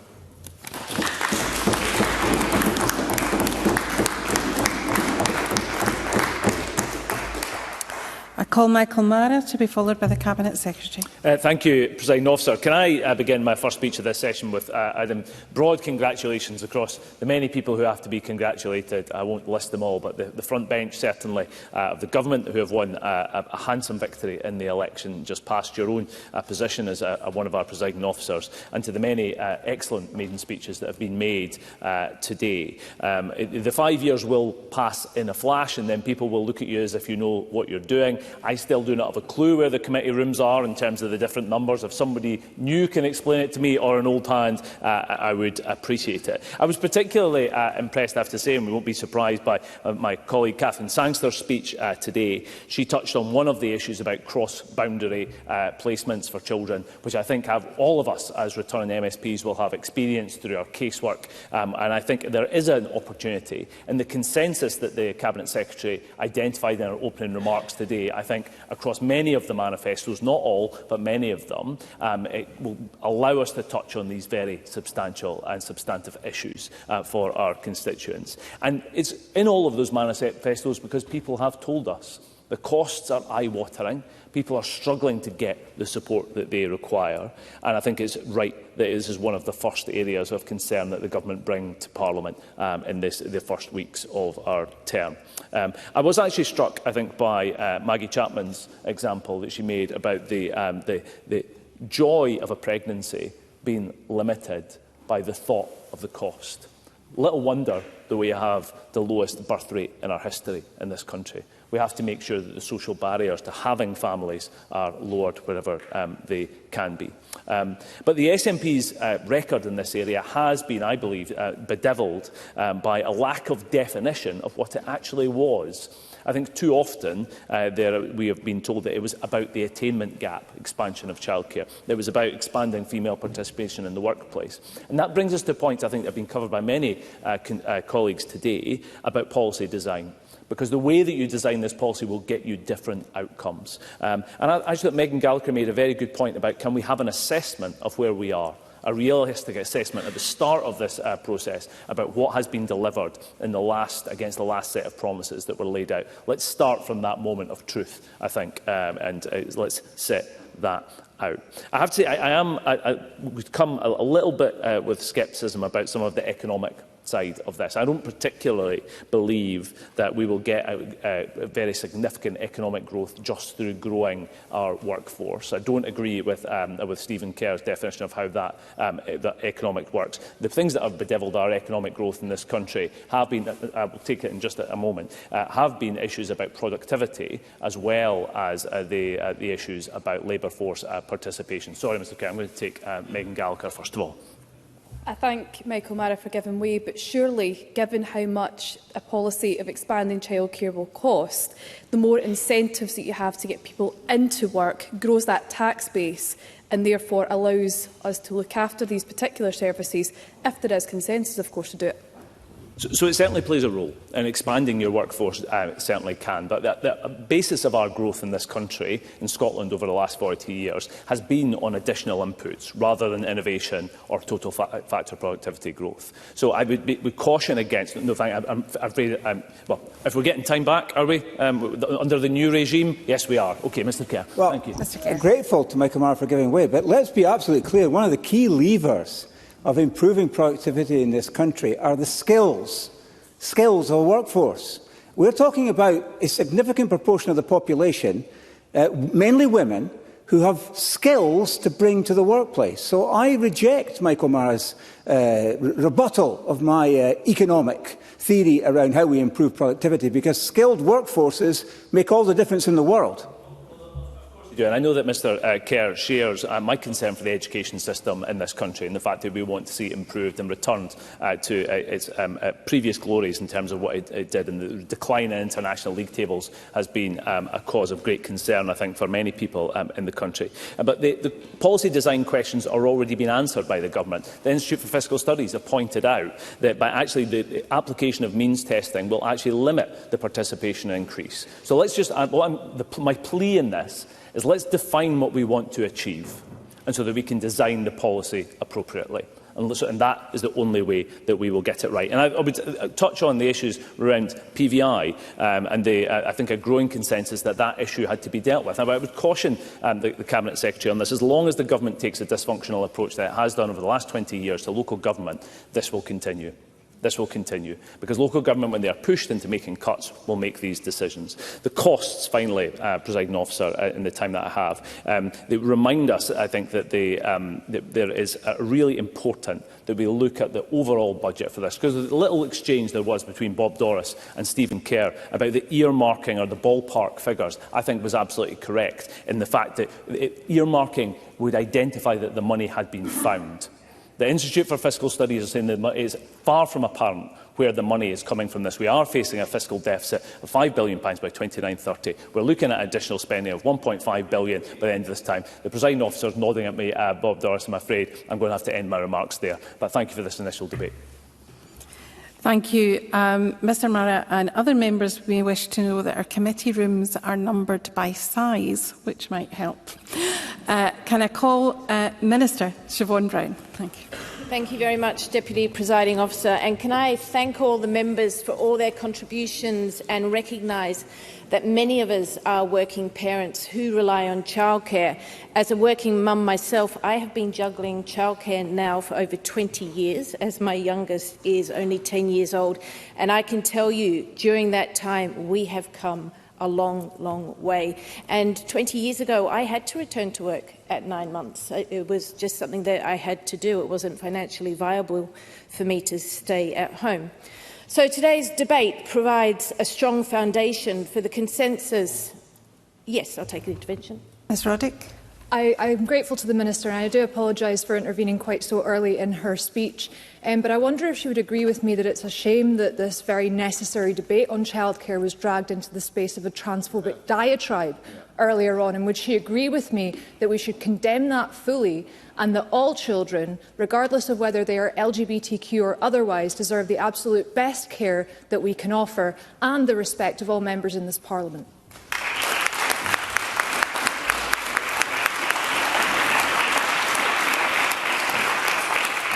Thank you for the member for the intervention, and I personally do not feel it was a very well-balanced reflection on this debate on childcare.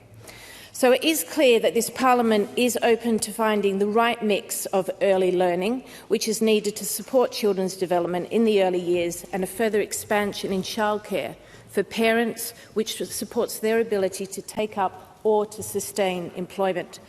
The existing early learning and childcare programme is delivering much-needed support backed by significant investment. It is now time to deliver year-round support and provide increased support for varying working patterns. We will also improve availability of services in some areas, particularly remote and rural locations, and keep improving accessibility of services for children with disabilities and additional support needs? Yes, I will. To Andrew Baxter. Thank you, Minister. Does the Minister recognise that one of the biggest challenges in expanding childcare in rural areas like my own constituency is actually the lack of childminders? And will the Minister investigate how we can change current regulations to allow those childminders to operate in our excellent rural community facilities rather than from their own home, which is a significant barrier for those wishing to enter the sector? Yes, absolutely. We recognise that how vital early learning childcare, especially in rural and island areas, are. I'm not sure if the member is aware that the Scottish Government has the SCMA's childminding recruitment and retention programme, which is available in nearly all areas of Scotland. This is work that's been ongoing as we progress with the expansion of childcare. But, of course, I'm happy to meet the member if he's got any concerns on this and in the future. We've also heard that families need childcare support for a much wider range of ages, and that the cost of living challenge has further raised the barriers presented by high childcare costs for families, pushing some families out of the labour market or forcing working parents to have to reduce their hours or change their working patterns. Presiding Officer, we can only deliver our ambitious plans to expand childcare through our hard-working, dedicated childcare sector. So let me put on record my thanks to those delivering our childcare services across the public, private and third and childminding sectors, and the Cabinet Secretary and myself hope to meet with the sector representatives soon to hear their views on our ambitious plans on expanding childcare to benefit families, children and the economy. In 2026 to 2027, we are making available £13.4 million to enable childcare staff to deliver ELC-funded hours in private and third sector providers to continue to be paid at least the real living wage. This is on top of the additional £25.7 million recurring funding that we have delivered to support previous increases. We also remain committed to growing the childminding profession, to ensure that more families have access to the unique and flexible experience of childcare that childminders can offer. We have made available over £4 million of funding of the Scottish Childminding Association to deliver a national 3-year programme of childminder recruitment and retention, which is now available in 31 of the local authority areas.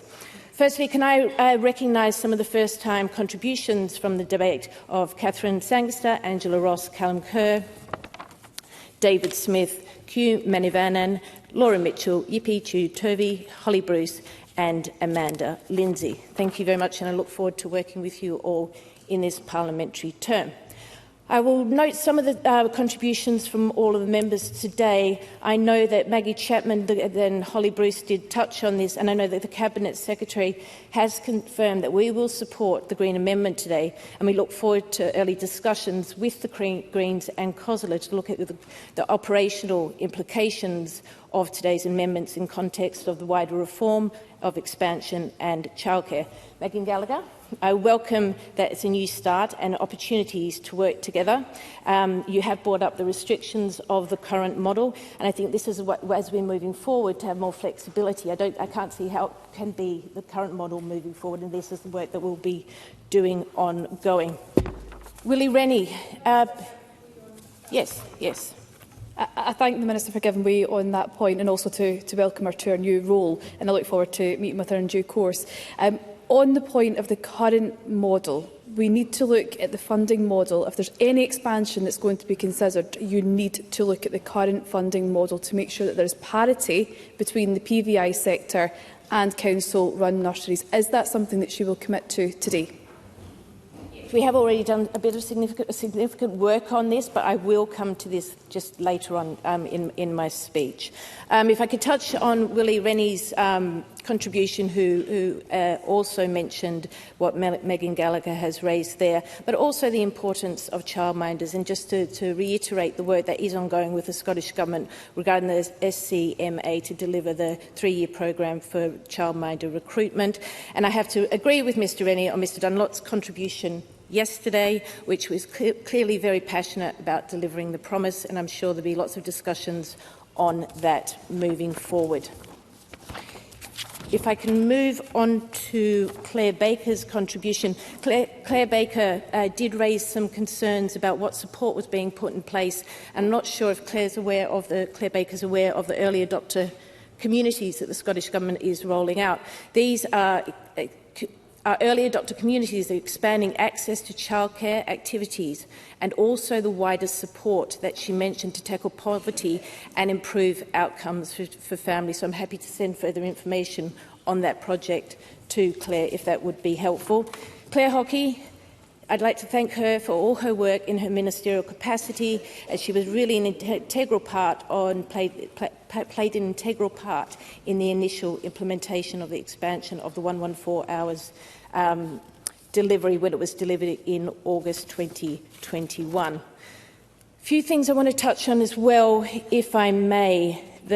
I know that the cross-boundary issue has been raised by several members. We are committed to parents and carers accessing their children's funding ELC at a provider of their choice in the public, private, third or the child-minding sectors. So statutory guidance is clear that wherever possible, families accessing cross-boundary placements should be treated on the same basis as families accessing provision locally. So I want families across Scotland to benefit from the ambition set out jointly with our local government partners in Funding Follows the Child, and it has been concerning to hear of local decisions that are reported to reduce the flexibility and the choice and provide a sustainability as well. So we will consider recent developments on this issue in partnership with COSLA. One of the things that has been coming up is the funding for the PVI sector. As the Cabinet Secretary did allude to earlier on today, the Diffley report was published in just March this year, and it is important now that we take time to reflect on the findings and the sector with the local government as well. And as I said in my beginning of my speech, we are providing £13.4 million in support to local authorities to set sustainable rates that enable staff in the private and the third sector. Few people have asked how this is all going to be funded. So we are facing one of the most challenging fiscal environments in recent years. The Cabinet Secretary for Public Sector Reform, along with the Deputy First Minister, will oversee our collective response to ensuring funding is prioritised to where it has the most impact. However, we are clear about the importance of expanding childcare as set out in this debate and the potential impact on economic growth. We will prioritise funding within our budgets to ensure that expansion can be delivered, and we are committed to reprioritising an additional £500 million. There are difficult decisions, as this government contends with an exceptionally challenging fiscal context, but as evidenced today, this Parliament is in agreement that we must find ways to improving our offer to families, and I look forward to working with colleagues on these important issues. The approach we take, Presiding Officer, will reflect the needs of communities across the country. It will reduce inequalities, which will often determine who can work and who can't, and these sorts of roles that they can do. It will recognise the challenge that parents, predominantly women, across the country face every day in balancing the demands of childcare and work. And it will help to grow the economy by supporting families and allowing them to work the hours they want. Presiding Officer, investing in childcare and expanding childcare will benefit everyone in Scotland. Thank you.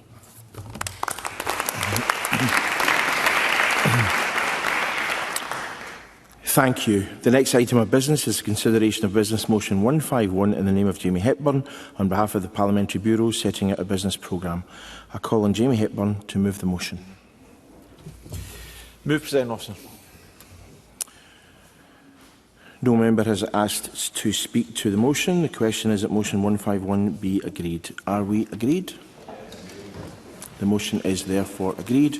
The next item of business is consideration of two Parliamentary Bureau motions. I ask Jamie Hepburn on behalf of the Parliamentary Bureau to move motions 152 on Office of the Clerk and 153 on Parliamentary recess dates.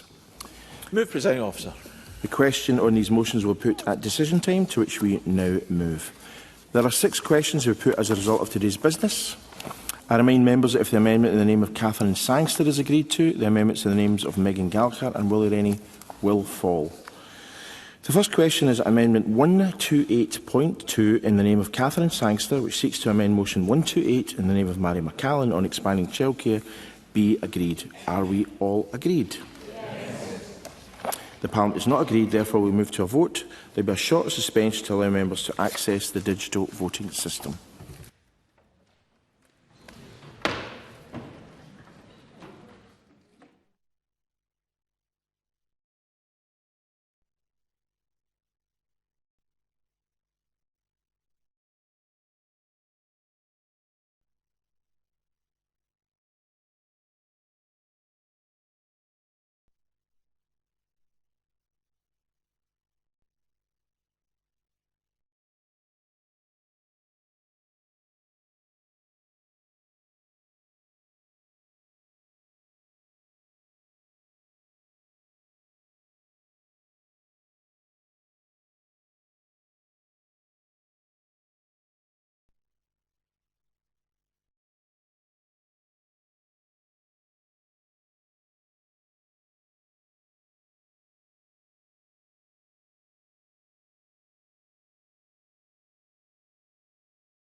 The question is Amendment 128.2 in the name of Catherine Sangster, which seeks to amend Motion 128 in the name of Màiri McAllan on expanding childcare, be agreed. Members should cast their votes now.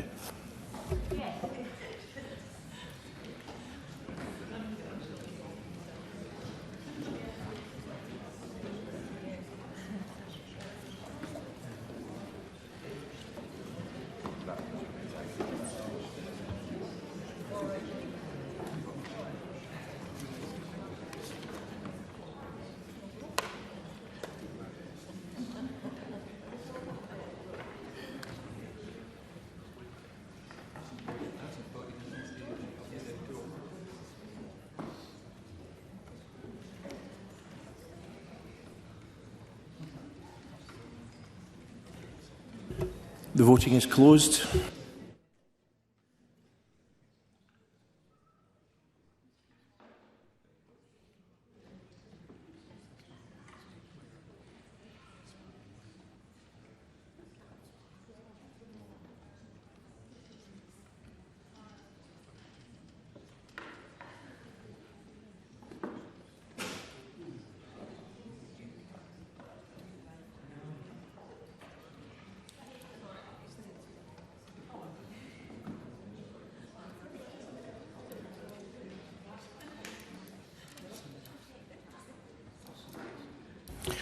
The result of the vote on amendment number 128.2 in the name of Catherine Sangster is yes, 84, no, 16, and there were 18 abstentions. The amendment is therefore carried.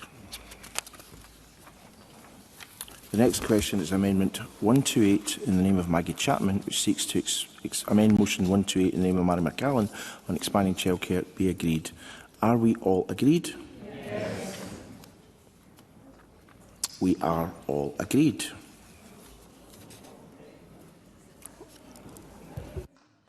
You have to speak up.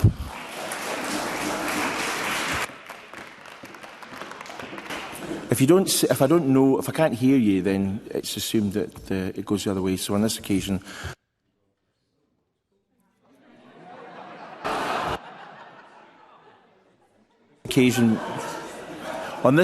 we will go to a vote, as I was unable to hear you say no. I've just got here, you know. We've all just got here. Okay. Without further ado. Voting is open. All those in favour cast their votes yes, clearly. And those against, vote no.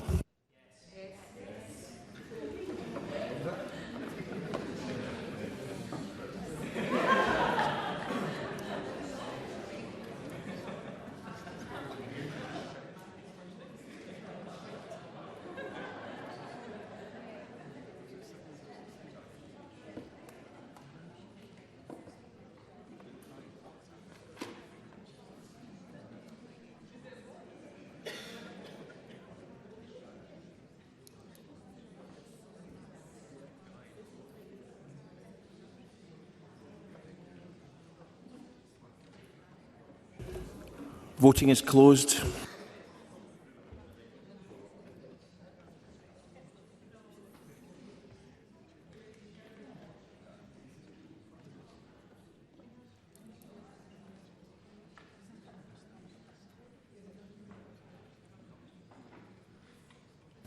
The result of the vote on amendment number 128.1 in the name of Maggie Chapman is yes 104, no 16. The amendment is therefore agreed. And the next question.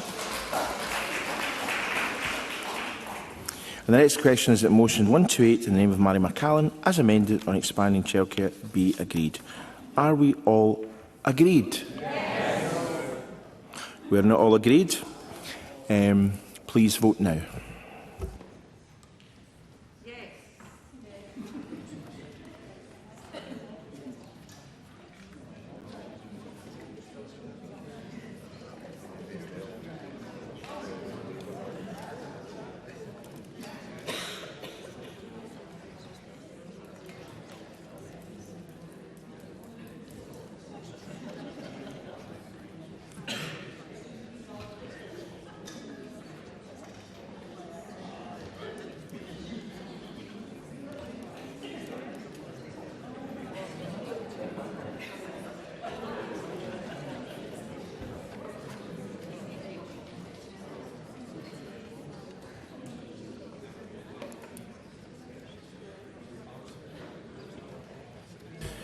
Voting is closed.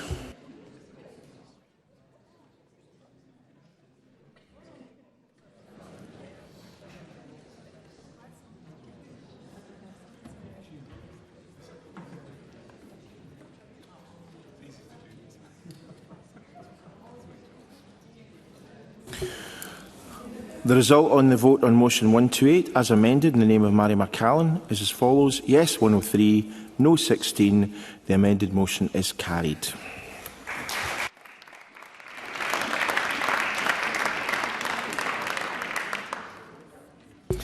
I propose to ask a single question on 2 Parliamentary Bureau motions. Does any member object?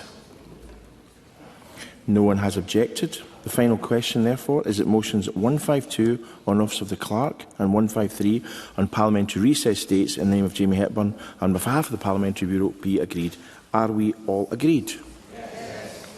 We are all agreed. I therefore close this meeting of Parliament.